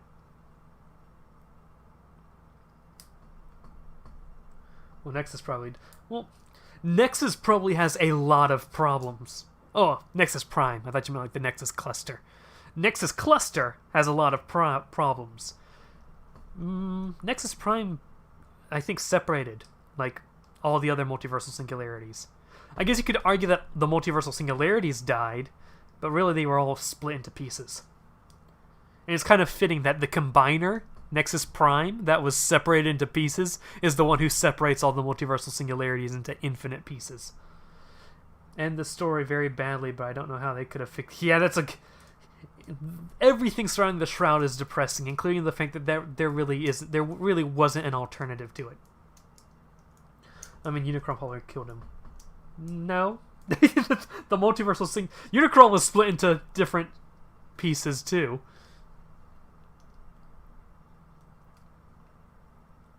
Nexus Prime's fine, he's just not the Nexus Prime we know, since he's no longer a multiversal singularity.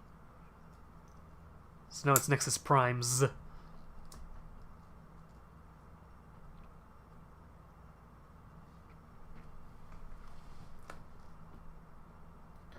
Okay.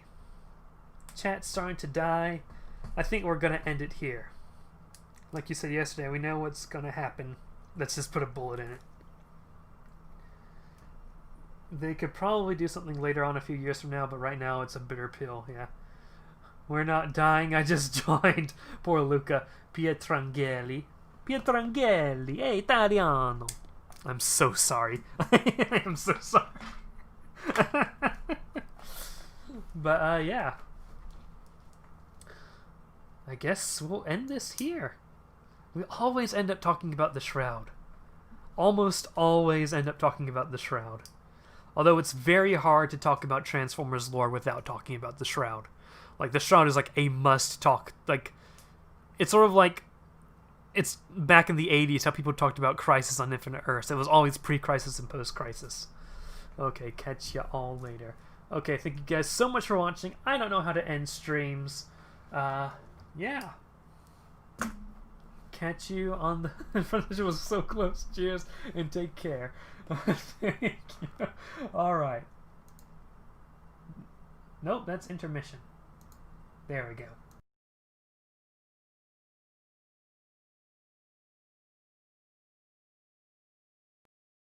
Oh, radio, tell me everything you know. No, no.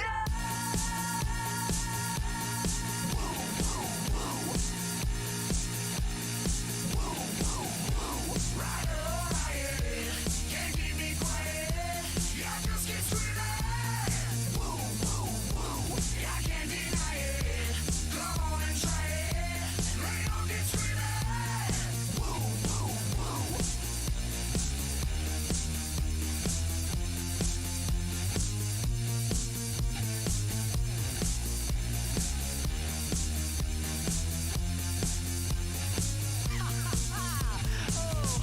Y'all make the connection, going viral like a damn infection. Picking up traction, check the inflection. Woo woo woo, it's the health inspection. Yeah, I heard you was sick. Check out my next trick. I'ma tell you what I know about the man. Hang a 5-2 up on your TV set.